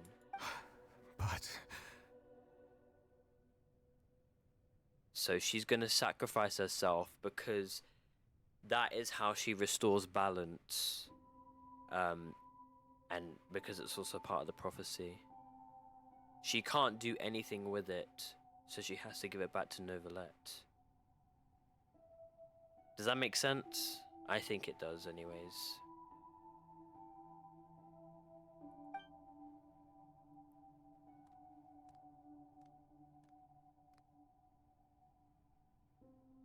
Oh, what?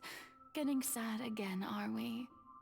The authority of the ancient dragons shall soon be yours once more, O Hydro Dragon Sovereign.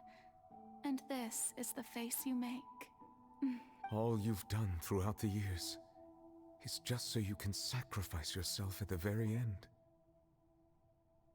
I've never quite seen it that way, you know. Even now, I'm quite pleased at how well my deception worked. Does this mean that Arlecchino will ask for the Hydro Gnosis from Novelette? Because in killing Farina, Focalor, the Hydro Gnosis will be given to Novelette. Will Arlecchino ask? Wait, Novelette might use the power of the Hydro Gnosis to stop the flood, and then give the Gnosis to Arlecchino because she wants to stop Fontaine's disaster first. She mentioned that, saying she wants to free Fontaine from the prophecy before she does anything else. She made that promise with the Sarista.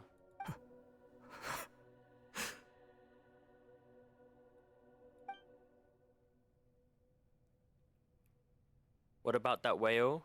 Hydro Dragon, don't cry. The whale is an abyssal whale. It's a monster. It has... its job is to consume people because it's consumed so much primordial water. That's a part of the prophecy. It's just... We didn't know the true meaning of it. We have to defeat the whale. Had it been within my rights, I would have loved to judge the heavenly principles themselves. Were they not guilty of essentially the same crime? He's gonna reclaim his power and have the Gnosis. Egeria stole And the she's power going to of the die. primordial sea. And the heavenly principles stole the power you ancient dragons possessed. So technically, Focalor is with Saritsa. Technically, Focalor was with... So Farina was the victim, and Focalor was with the Fatui this whole time. Indirectly with the Fatui. Because the Saritsa wants to use the Gnosis against the heavenly principles. That's why they're collecting them.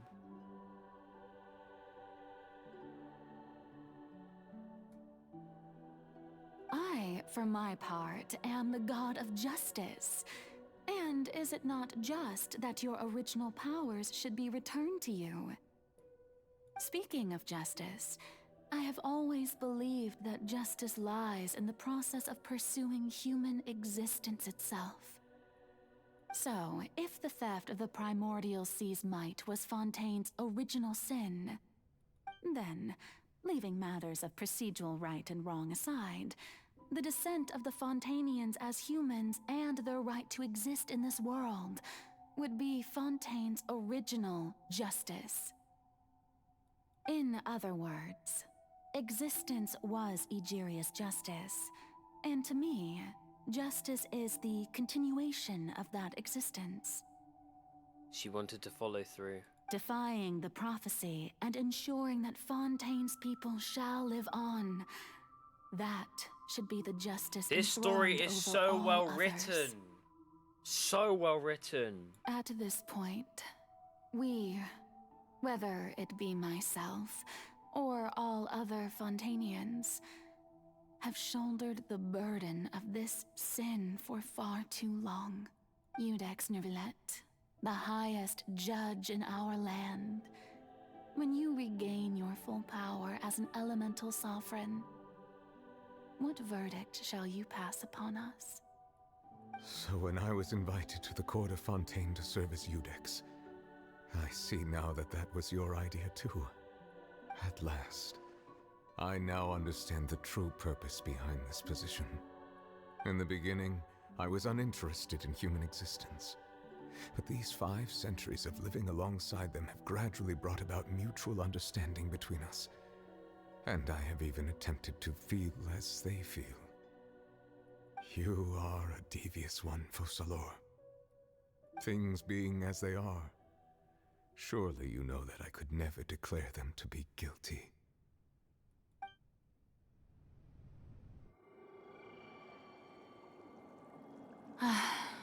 The hour of my execution is almost here. For the sinner, the curtain call has come. I know I may not sound it, but faced with death, I find myself a little afraid. Perhaps this is one thing both gods and humans have in common. Oh my god. Farewell, Neuvillette. I hope you've enjoyed the part you played these 500 years. Oh my god.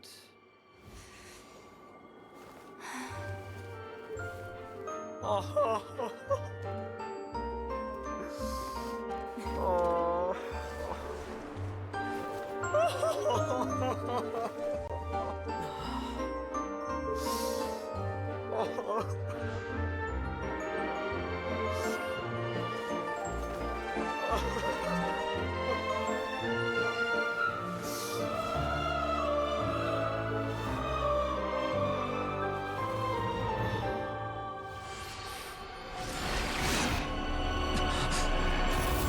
Oh my god.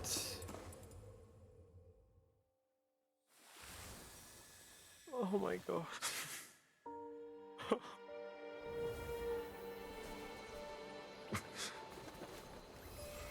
And there it is, the Gnosis.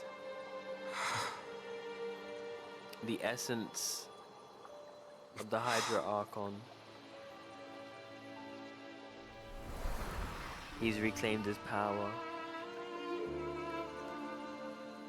Oh my god. Oh my god. Thank you, Farina, for all you've done. From this moment on, please live happily as a human, just as I wish we could.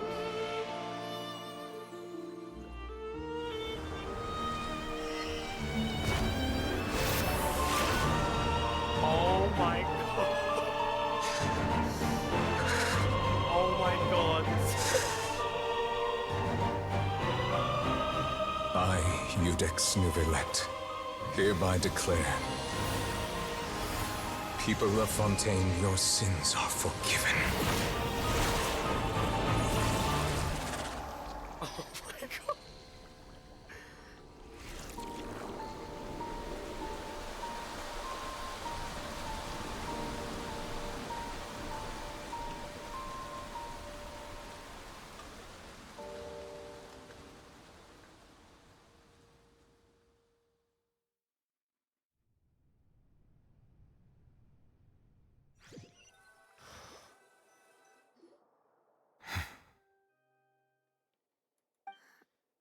What just happened? Has the death sentence been carried out? Was that bright light some sort of misdirection? I have a feeling that something huge just happened. But since we're all still alive and haven't been dissolved, I assume whatever happened was good for us. It's time to end this. We must mete out punishment to that beast. Didn't you say just a moment ago that it can't be defeated? I have gained the strength sufficient to deal with it. Through certain means, I now have the ability to separate the power of the Primordial Sea from that creature. We should seize the opportunity to pursue our quarry. You obtained power? Traveler, now that the oratories can no longer function, I require an executor to help me mete out justice. You The mean root me? of the calamities befalling Fontaine, the beast that enacts the prophecy. Its name is the all-devouring Narwhal. Come with me, traveler. The hour of execution has come. The all-devouring Narwhal. Here it is.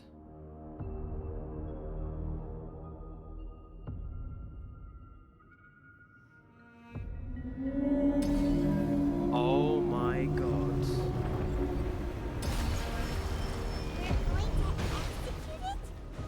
But how are we going to do that? Oh my god, here we go. I've already done my best to separate the power of the Primordial Sea from the way. Considering the size of the beast, I cannot reach This the thing power is source. massive. Unless we can find a way to attack it from within. I shall share part of the ancient dragon's power with you. We shall look for an opening together.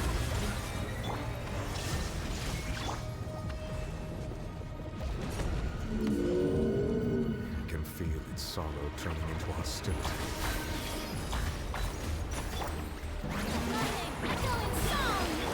Make yourselves a room. Yeah, commit to memory. Yeah.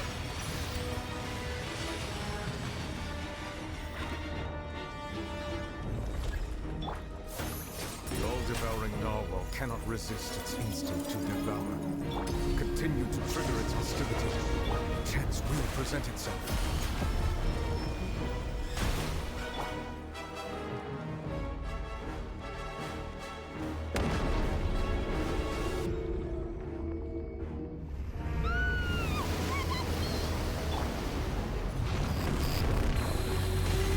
What the hell? Holy shit! Oh my god! This OST!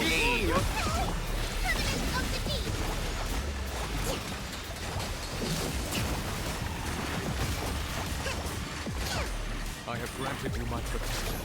Do not fear. Seize the moment and use my power to suppress the roots from within.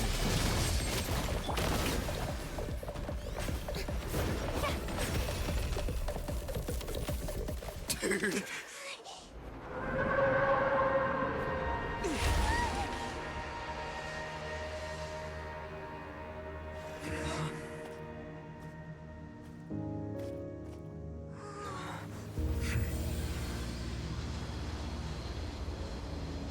Okay. Wait, what? What? Wait, huh? Who's doing that? A black hole? Oh my god! It's... Oh my god! Oh my god! Is that Zerk? Oh my god! Thanks for helping with the cleanup. It should have been my job, but... oh well. Oh my god. I completely forgot about her. I completely forgot about her. She threw Child into the into that portal with the narwhal. It was just supposed to be a short private training session for me. It's I didn't think Jinglu. that my disciple and my master's pet would start brawling in the meantime. Your master's pet? So that isn't yours? Who's your master? Well, actually, I had a feeling that it would happen at some point, but they bumped into one another earlier than I thought. What a blunder. I suppose I'll have to swing my sword 3 million times as penance. Your master's pet? That power. Who are you exactly? Paimon has an idea. From what she said earlier, she must be Child's master. Skirk, right? Skirk. Oh my f***ing god. I completely forgot about her. I was so immersed with the backstory of Farina and Focalord that I completely forgot about Skirk. It's just that he gave us the impression that she was the less talkative person. Oh my. I simply did not have anything to say to the weak. But you, on the other hand, managed to defeat the all-devouring narwhal without using power from beyond this world. Beyond this world? Abyssal power, maybe? So you may speak to me as equals. What sort of person would take the all-devouring narwhal as a pet? I have to agree. It's a strange use of a planet's primordial waters just to raise an all-devouring narwhal. That kind of power is wasted on it. It's not cooperative. Look at her eyes, it's And I have more important things to do with my time than pets. That galaxy The only thing aura that creature on has her, going for it is its the looks. prismatic shards on her body, forming and constructing. All in all, it fails Oh my as a god. pet. She has a baby fin. Oh my god. Miss Skirk? I think you might have missed the point. The point being? Well, being that this pet almost destroyed an entire nation. So what sort of person is your master? Look at... Well, oh Child's master's god. master. Wait, is that right? This literally looks like the freaking gun wrap that I have called Eternal Zero from Fortnite. I'm sorry. It looks too good. It looks too real. It looks too similar. Oh, right. So you don't know him. Sorry, I assumed you did. His name is Sertologi. Sertologi? Who? I am unfamiliar with that name. Sertologi? Huh. So Master is insufficiently famous. How should I describe him The then? Foul. Have you heard of the name The Foul? Is that why Tartaria has got the Foul legacy? The Foul? A form? Still nothing? Well, how about the Visionary? Vetterfilnir then? Mona was Or talking about this. Gold Rhine Daughter? We've heard all of this stuff before. Mona spoke about this. We've heard this with regards to Khaenri'ah stuff. We've heard this with. Oh my god. Ooh, that one we've heard. Rhine Doctor's part of the Hexen Circle. She's Albedo's mom, right? Oh, so you do know that name. To be honest, I also heard all of those names and titles from my master. I don't actually know them either. But I suppose you understand now, yes? My master is likely a similar sort to Rhine-Daughter. They are both pursuing some form of perfection. Oh. Wait, didn't you also mention a visionary person? Paimon didn't quite catch their name. Actually, never mind that. I believe it expedient to inform you that the all-devouring narwhal used up nearly all its strength fighting you. Really? Such roiling hydro energies will prove difficult for the planet's deep seas to digest. As such, the Fontaine back on the surface has most likely been thrown into chaos. In other words, the prophecy that you've been fretting over should now be in full swing. Oh my. What? No, there's little to be surprised about. It is natural after all. The prophecy will come true. We knew it and accepted it. However... Not to worry. Focalor has already managed to deceive the heavenly principles. In the end, the people will all be dissolved into the waters, and only Farina will remain, weeping on her throne. Oh my god.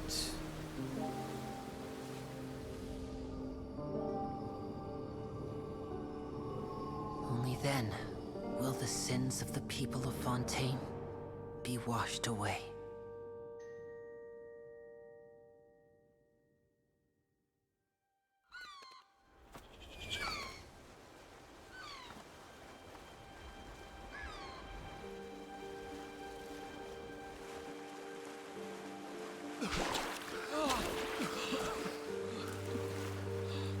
Wait, what? Hey! Help! Over here! Oh, they're on boats.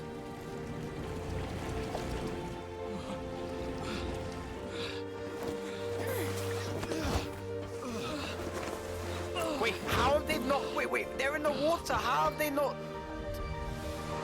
I'm so confused. The massive ship! Why is that? Oh my god! Wait, what? Wait, no. Yes! Oh my god! The ship! All hands, initiate emergency rescue! Oh my god, that's amazing! Oh my god, they actually... Wow! Oh, that is amazing! Hey, lend a hand!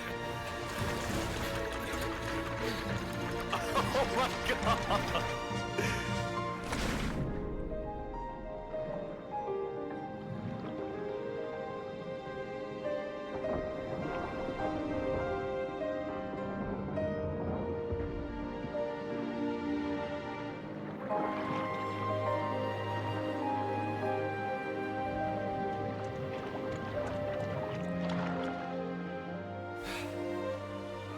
Look! The water's receding! Wow.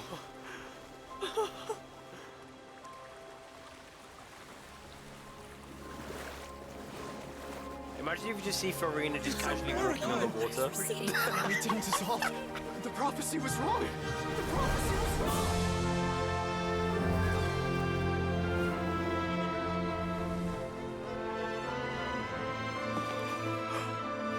I thought just walking on water for a second.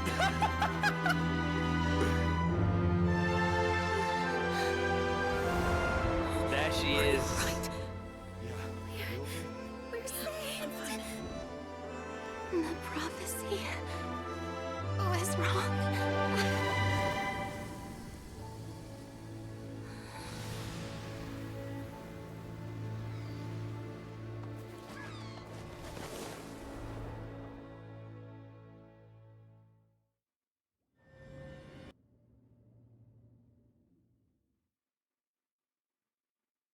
Ah, I really enjoyed that. I really enjoyed that.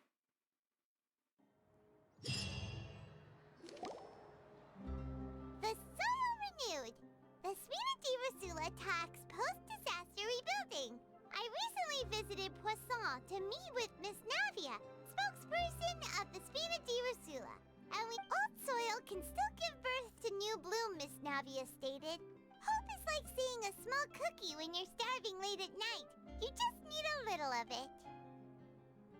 Skyship Winglet, lunar brain of the Fontaine Research Institute. That looks so cool! Oh my god! I completely forgot about Ron Weasley's freaking Noah's Ark. The various disputes that have arisen on account Ron of Mr. Weasley's Edwin Ark, bro. have suddenly become a I shield forgot over the about it. Institute, with Jurier turning out to be a once overlooked hidden gem. People always call the first researcher mad, but few know what to call the second. And should that latter person achieve a miracle, they would find it all the harder to find a word with which to classify I can't him lie and to you, that's a nice little reference to the Noah's Ark and Jonah and the whale with Tartag and his whale. Some biblical references. Wow! Paimon barely recognizes the people in the reports. Are those really Jurier and Navia? They sound like real big shots. What do you think? Pretty enthralling, huh? The Steambird's idea was pretty simple. With the disaster just having passed, we would print a free edition packed to the margins with good news to calm people down. The value for these big scoops lies in their inevitable follow-ups. We'll publish further reports and go into the stories behind those people. Edwin's assistant, Jurier, created a true flying ship, while Navia is leading people in the reconstruction of their home. I'm sure that these stories could draw even your well-traveled eye. Paimon's curious too! Wait a minute. Didn't we watch everything happen from start to finish? What's there to be curious about? And that's exactly why I'd like you to come conduct interviews with me. You're the best incubators of news, if you haven't noticed. And also, with you around, I'm sure I'll get to see that Duke. Are you sure? Hasn't he turned you down several times already? Oh, this time will be different. Come on, let's head to Poisson first, and then make a trip to the fortress. There are some things you'll only know when you get there.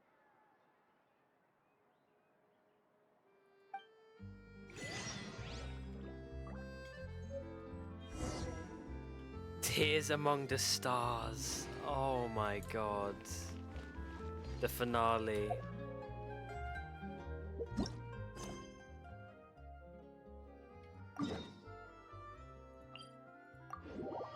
Chat. Wow. That was one of the best Archon quests, if not the best Archon quest I think I've done in a very long time.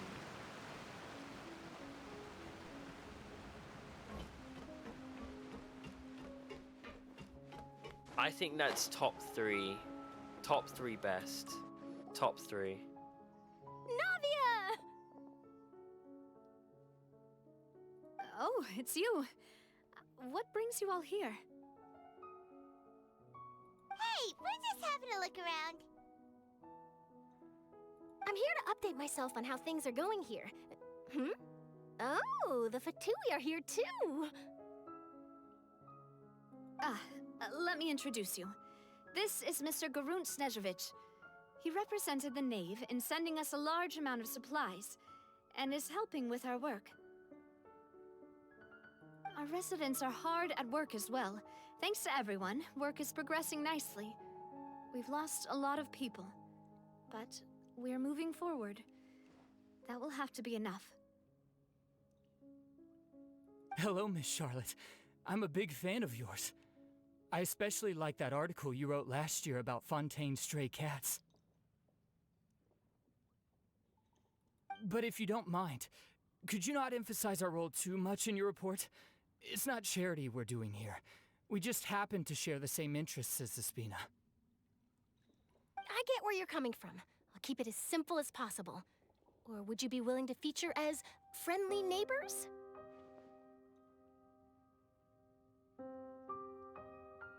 That would be fine. Thanks. Oh, you're back too. How are things?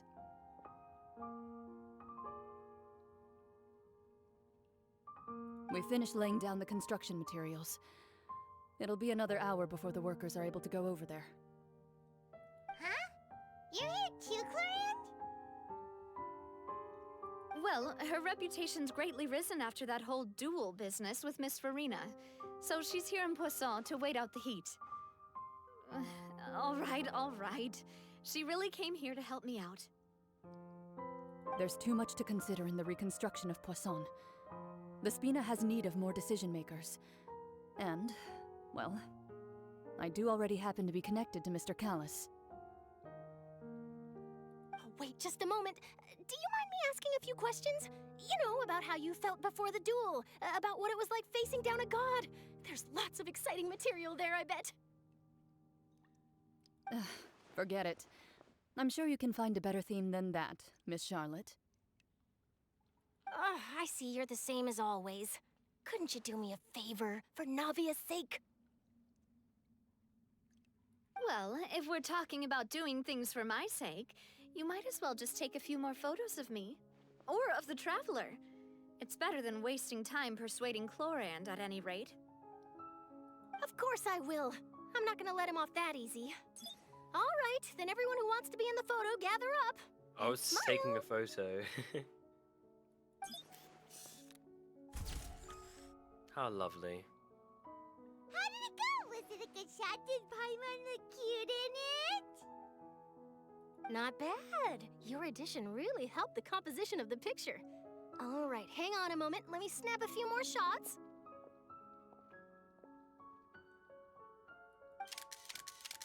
Oh my god, how many pictures do you need? All right, that should do it. I'll be back here later anyway, so let's call it a day.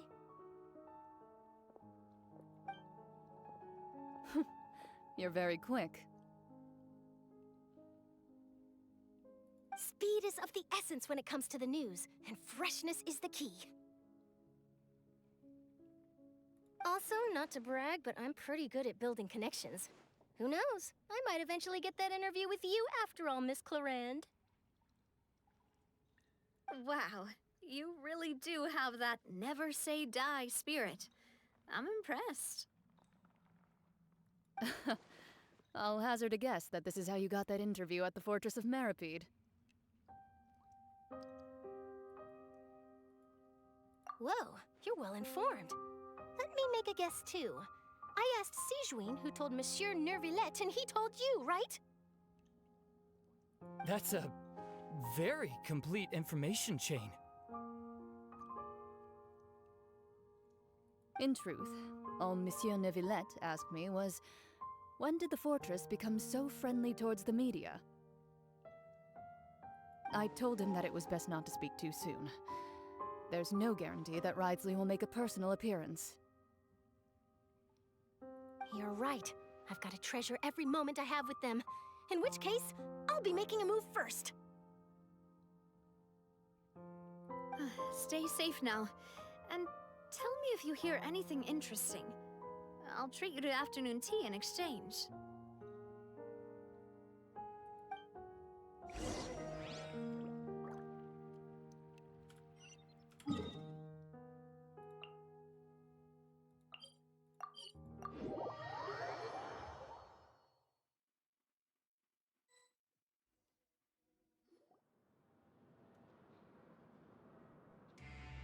Wow, guess we're here again, huh? There's a real nostalgic feeling to this place. Looks like you've been missing us. Duke! Did you come all the way to the entrance to greet us? Of course. I'm here to welcome you and our dear Miss Charlotte, whom our good head nurse recommended to me. It's an honor to finally meet the much-rumored Duke. Thank you for consenting to my visit to the fortress, sir. No need to thank me. But that said, I shouldn't be the focus of your interview. I trust you recall our agreement? Of course, of course. All right then, this way.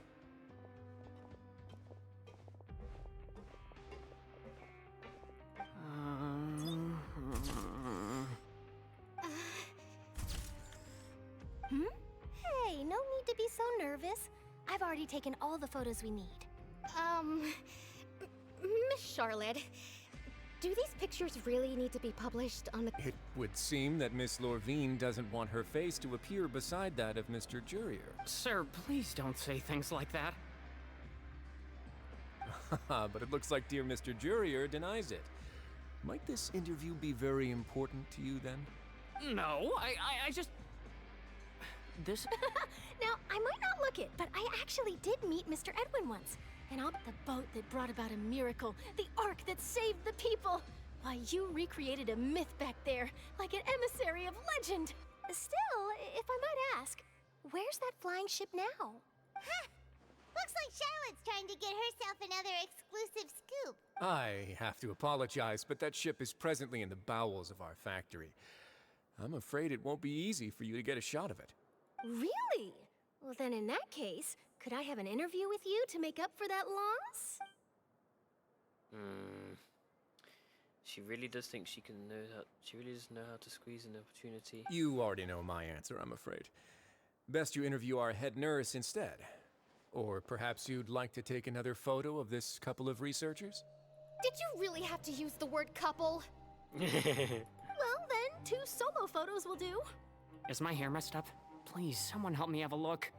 Things sure are getting pretty lively here. Oh, seems like everyone's here. Would any of you like to try this new drink I came up with? Hell no. Ah, Siegeween. Hey, Miss Charlotte. Why don't you, take some pretty photos of our head nurse? Sure. Come on, Miss Siegeween, over this way. Let's find a brighter spot. Sure. Do I have to smile? So, how have things been at the fortress? Same old, as you can see. Fontaine's undergone some changes, but this place is still more or less the same. Other than that flying ship, it got a tad too much attention, I think. That's why I decided to let the interview go through. We should direct more public opinions toward the behind-the-scenes heroes. Am I right, Mr. Jurier? You're too kind, sir. I believe that you too should have your day in the sun. I'll just leave the spotlight to you two. I see. Lots of things happened that day, huh?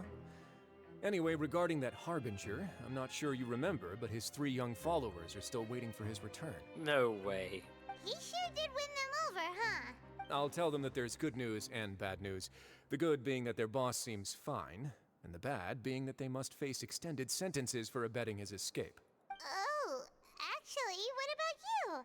Are things gonna change for you too? What change can there be? The fortress will keep chugging along, and so will my duties. As to what Miss Farina's departure will mean for the nation, and if our laws and governance will be transformed, we'll leave those to the folks in the overworld. Hey, everyone! The photo shoot's done.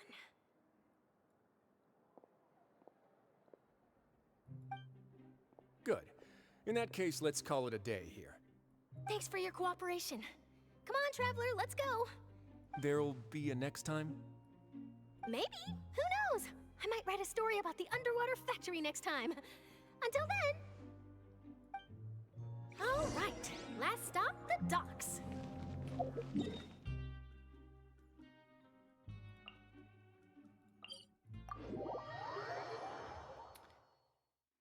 This 4.2 is the best patch so far.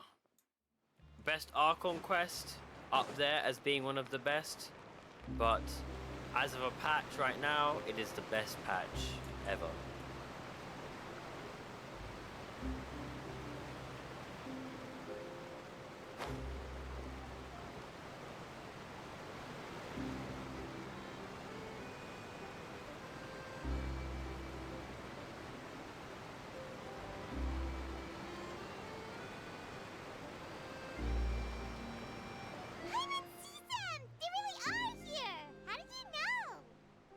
Navia mentioned that she stayed in touch with Linny and the others after working together. Apparently, they've been at the docks distributing these strange pockets the whole time since. Traveler, Paimon. Ah, and Miss Charlotte, too. Would you like a magic pocket? What sort of gadget is it? It's a wondrous bag that can be used to carry many things. The water level has returned to normal, but if you see any of your things floating around, you can use this to carry them. Or you could trick a friend into doing it for you. Trick a friend? I wonder which of my friends would fall for that.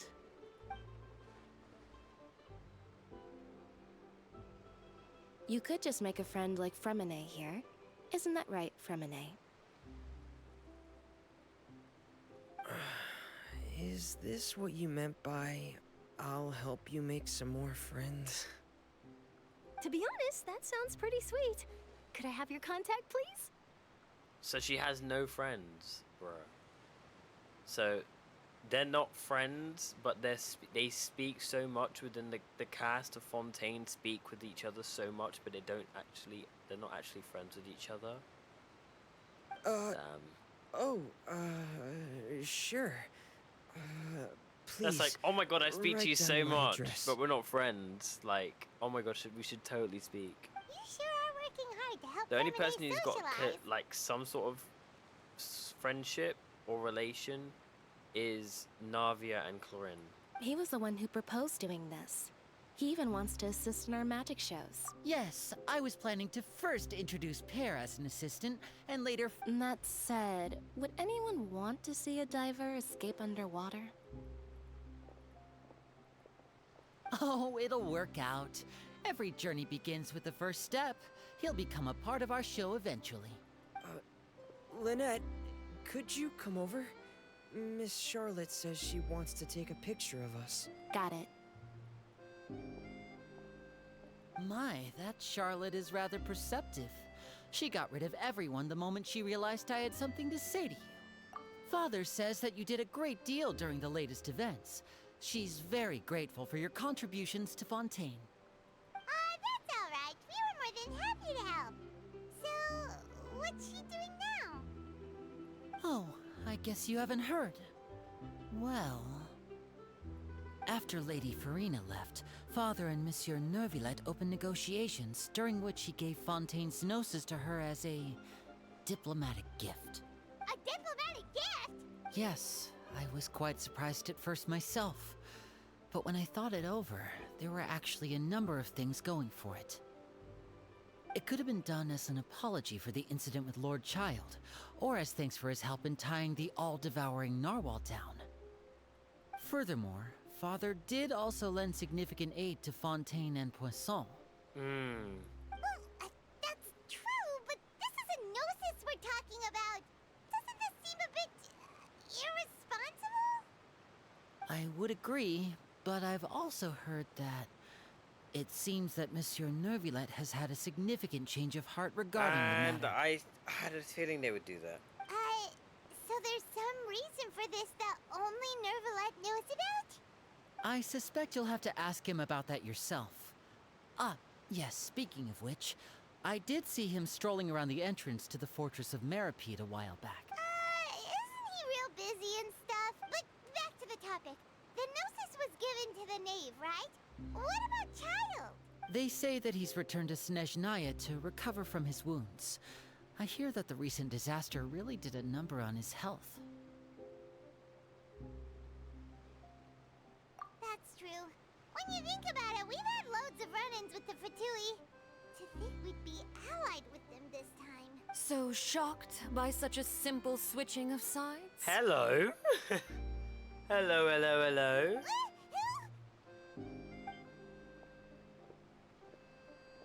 Father! Well, what do you know? Come to the docks to see how my children are doing and meet the traveler by chance. Please do not pay my accomplishments in Fontaine really love too her outfit, much man. mind. I would have done them regardless. Are you going to take the gnosis back to Snezhnaya? That is our duty as harbingers, yes. Don't be too preoccupied with sides. The goal of the Fatui concerns not a single place or person, but the entire world. With such a grand goal in mind, it is inevitable that we must wear many masks. Switching my masks is something I've always done. Well, that depends on many things. No one truly knows what the future holds. What good is honesty if you can't rely on it forever? As for you, I very much look forward to our next collaboration. Good things cannot be achieved alone, and you've proved yourselves to be great partners. A vision? All right. I'll remember to return it. Thank you for keeping it safe for him this entire time. And that's a wrap for me. Huh? You're... Greetings, Miss Journalist. Hello. If I'm not mistaken, there are diplomatic channels I'll need to report to take a photo of you. That is correct. So forgive me, but I will not be able to serve as a subject in your article. However, feel free to write as much as you'd like about our dear magicians and our upcoming rookie talent. I will. The sea breeze is quite pleasant. I shall continue my walk while the weather remains so agreeable. Farewell, Father. Oh, she has such an intimidating presence. I didn't even dare to take a picture. Thankfully, I've already wrapped up all my pre-scheduled interviews. Thank you all. This'll be more than enough for me to write about, I'm sure. Don't be too nervous. Why don't you take a magic pocket before you go? Here, Traveler, Paimon, you take one too. To move things about? That's right. Funny. I was giving out magic pockets when we first met too. And what do you know? I'm doing the exact same thing right now. So many things have happened, but the pockets are still the pockets. I guess this must be life. We will all follow our own paths, and serendipity will lead you to your fated friends. All right then. We'll be handing out pockets in some other districts later, so we'll get going now. Have a good day, you two. Well, guess we sent Charlotte off. Shall we go see what Neverlette's doing? As long as he's not so busy that he doesn't have...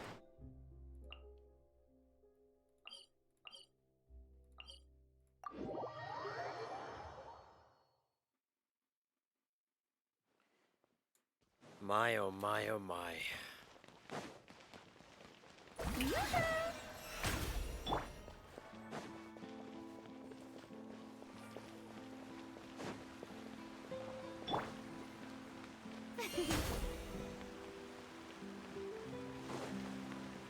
I prefer magic personally.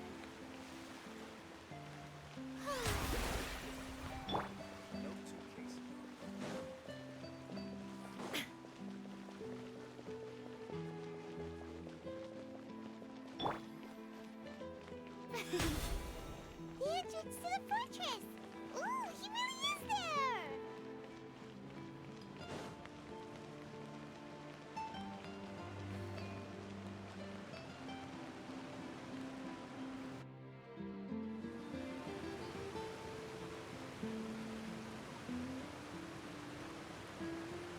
So, you really are here, Neverlet! Paimon didn't think you were going to have free time this hour of the day. Really? Oh, I suppose you must have met Mr. Linney.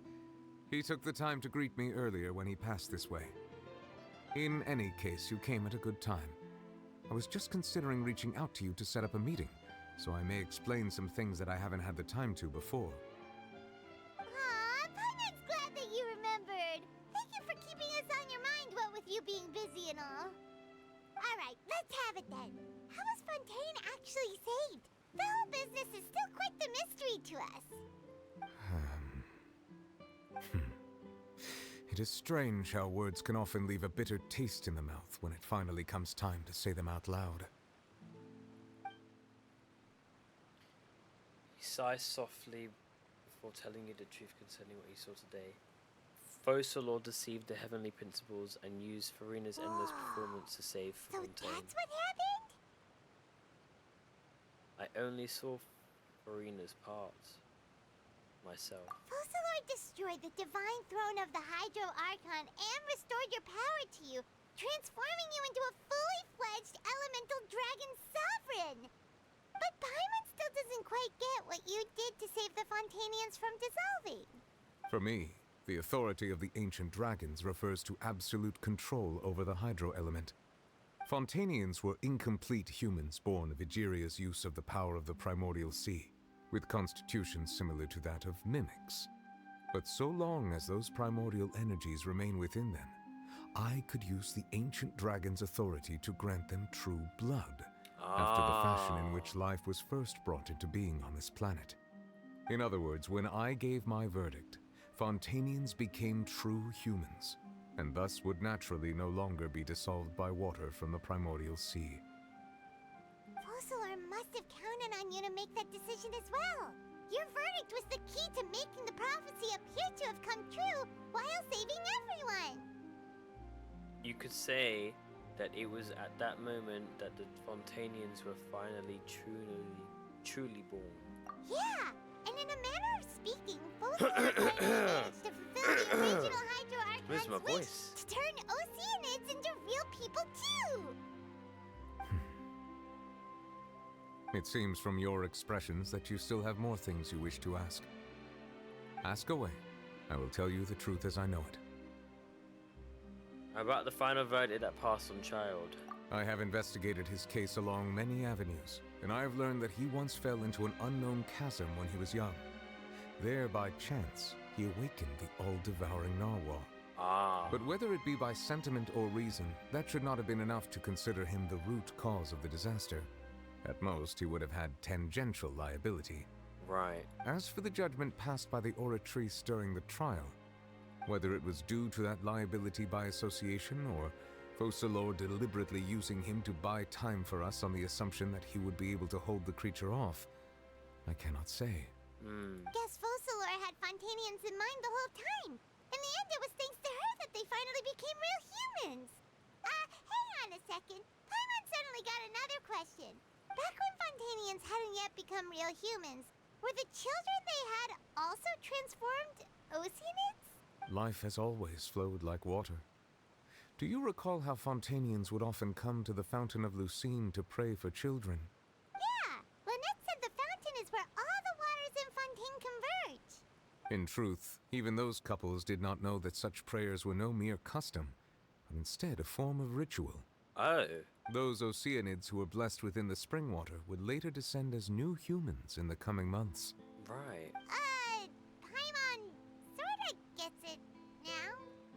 Either way, seems like this ritual won't be of any further use, but it'll probably live on as a local custom. Ask away. I will tell you the truth as I know it. About Fontaine's future. Yeah, about that. Risley said Farina has already left. What's that all about? Ah, Lady Farina. The people are only aware that her death sentence has not been carried out. She abdicated the post of Hydro Archon and left affairs related to that title to me, before leaving the Opera House. I related Focalor's words to her faithfully and completely. After hearing them, she seemed neither saddened nor comforted.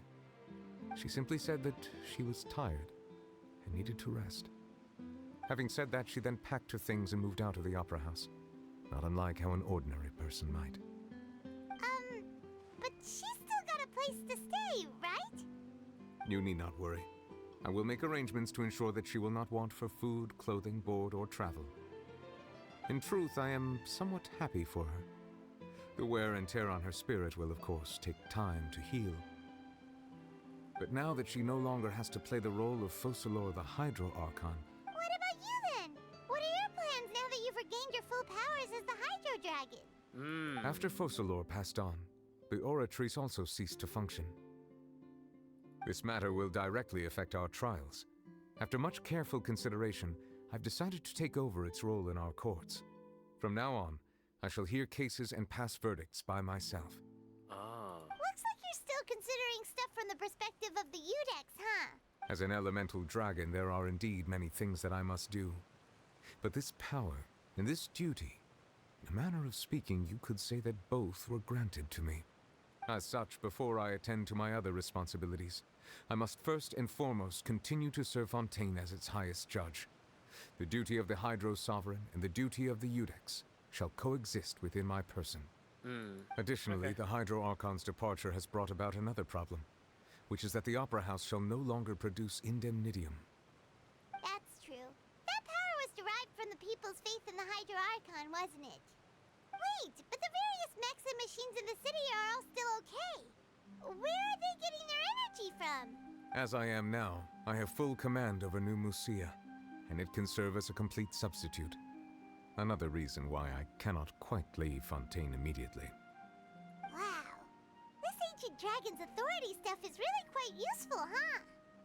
Ask away. I will tell you the truth as I know it. Fontaine's Gnosis. Oh, that's right! They say you've given it to the knave as a diplomatic gift or something! Leaving aside their intentionality, the two Fatui Harbingers have indeed done much for us during this crisis. Their sole remaining goal in Fontaine, at least at this point, would seem to be the Gnosis. The Oratrice has ceased to function. The Hydro Archon's divine throne is now no more, and I do not need the Gnosis's power. As such, it has lost all meaning for Fontaine. If the Fatui have impure designs, then we might as well accede to their request now, and avoid unnecessary conflict. What complicated considerations! Paimon thought you were just giving it to them out of gratitude to the knave and as an apology to Child. Ask away. I will tell you the truth as I know it. Our next stop on our journey. You will soon be heading to Natlan, I presume. Ah, the Pyro region. The Fire Nation. The Pyro region, Natlan. I'm afraid that I have little talent as a travel guide, so all I can do is tell you what I know about that land. Okay. Anything about the Archon as well? As far as I'm aware, Natlan can be said to be a nation of dragons. A nation of dragons. A nation of dragons? You mean like you? No, I suspect that I would not find myself welcome there. Unlike ancient dragons such as myself, the dragons of Natlan have undergone long years of development and evolution. Large numbers of them have entered a form of coexistence with humanity. Oh my god! Natlan is also the nation of war. War ravages those lands like an undying flame. Oh, war. There is one other piece of information I got incidentally from my negotiations with the knave that I believe may be useful to you. The Harbinger known as the Captain has thrown his hat into the endless ring of war. Oh, we're gonna meet the Captain and... Oh my god. We're gonna meet the Captain in Natlan. Okay. So he's a brawler. He loves to fight. The Captain. Sounds like a real tough customer. Seriously, everywhere you look, there's a Fatui Harbinger doing their thing. The Captain. Oh my god. I suggest that you fully prepare yourself before going to Natlan. In the meantime, Fontaine's doors will always be open to you. Ask away. I will tell you the truth as I know it. There's nothing else that I'd like to know. I have no more questions. Hang on a sec. Paimon's still got a question about the Gnosis. Ugh, what is it? When we spoke to Linny earlier, he mentioned that your attitude towards giving away the Gnosis had clearly changed. We guessed that there might be some reason for it that only you were aware of. No wonder the House of the Hearth is the Fatui's intelligence division. They are certainly sharp. So regarding this specific issue, I was just getting ready to share something with you. Oh. What is it? In truth, I exchanged some further words with that lady named Skirk after sending you two back to the surface. Oh. It went something like this.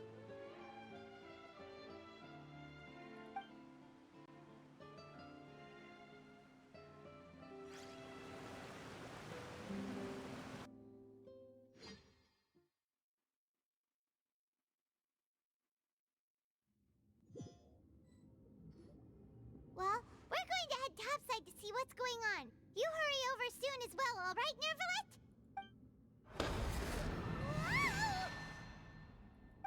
What next?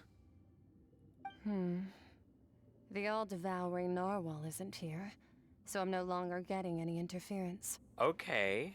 I can finally catch the scent of your power. what it's made of. Oh? It is the authority of the planet's primordial dragons, but with something very similar to a god's curse mixed in. It's quite a novel blend. I'm sure I've encountered something like this before. What was it again? I do not know what you speak of. Ah, of course. How could I forget? You should have the remains of the third Descender on your person, yes? Huh? Wait, what? The third descendant? Wait, what? Wait, I'm so confused. I'm so confused. So, are gnosis that are given to the Hydro Dragons made out of the third descendant? So that power is made from a dead body? Oh my god. Wow. Because I know the Traveler is a descendant. So that means that the gnosis that gives the Hydro Dragons their power is from the remains of the third descendant. Remains? I've never heard of any such thing. Oh my god. Huh. According to your parlance, I believe it may be called a gnosis. Nah, that's crazy. Nah, that's crazy. So every single gnosis is a a legit remain and a part of the third descendant, which gives them which gives the Dragon Sovereigns their power, which then is given to the Hydra Archons to have godlike powers. I mean, not the Hydra Archons, but the Archons of Teyvat, so they can have godlike powers. What? That Celestia is messed up. What the hell? Well, that much is true. After Focalor's divinity faded, she handed her gnosis to me. That is messed up. But I fear I have never heard of it described in the manner that you just did. I've been training with my master, the Foul, ever since I was young, and I have never returned to the surface since. So most of the information I possess, I got from him. It is only natural for those who are greater than humanity to possess a different sort of common sense, which is why there are so many problems in our attempts to communicate with humans. Ew, that's kind of weird. Regardless, you should probably get rid of objects of misfortune to prevent any disasters from befalling you. To live in itself is a blessing, but once a person dies, the bonds he once had with this world shall all turn to curses. Oh.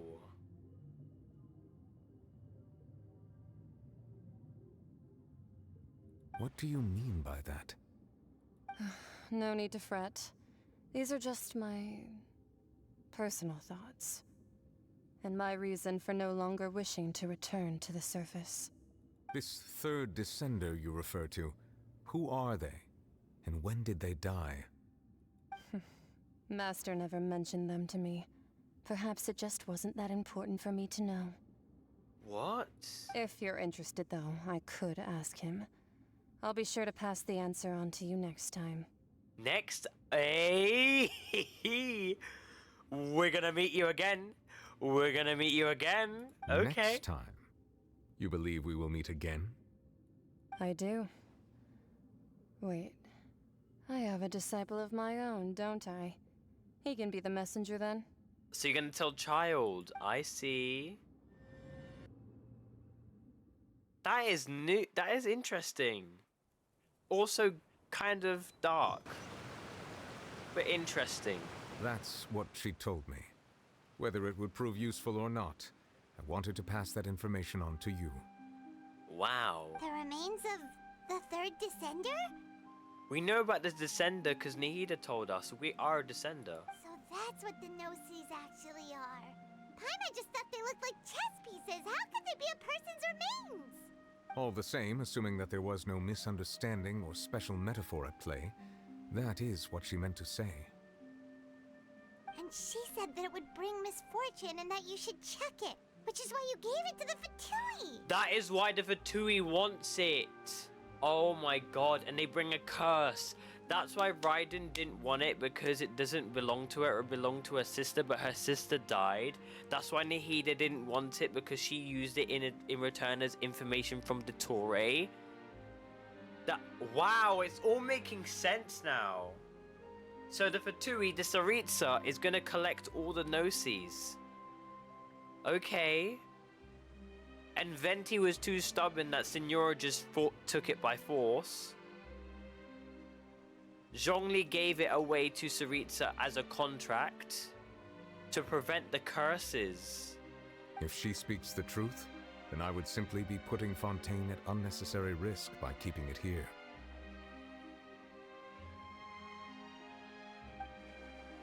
As a descender, she mentioned one of them.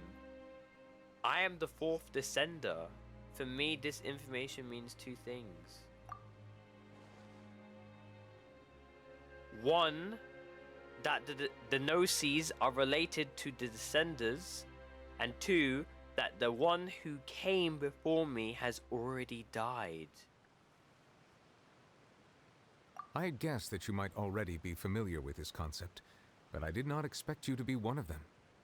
That means that the Gnosis, which are exceedingly element compatible and can even enhance elemental abilities, do indeed come from the 3rd descender. Wow. I wonder, does your body also possess similar properties? We can inherit different elements, yes, we can.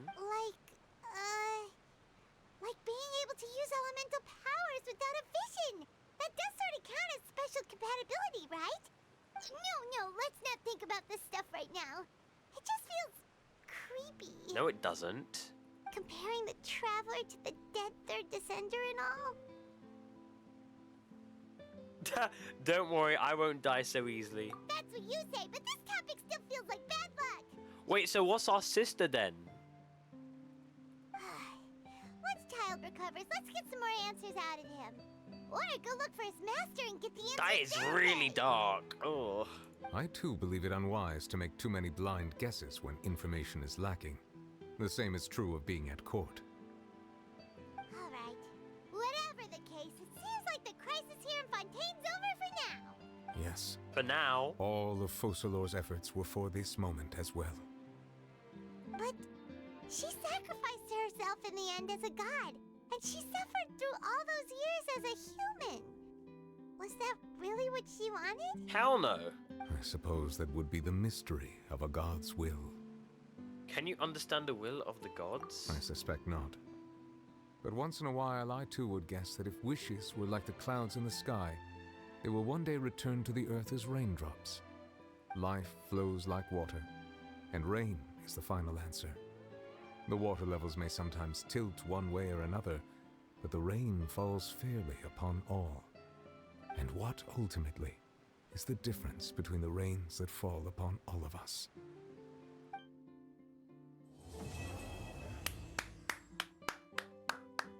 Bravo.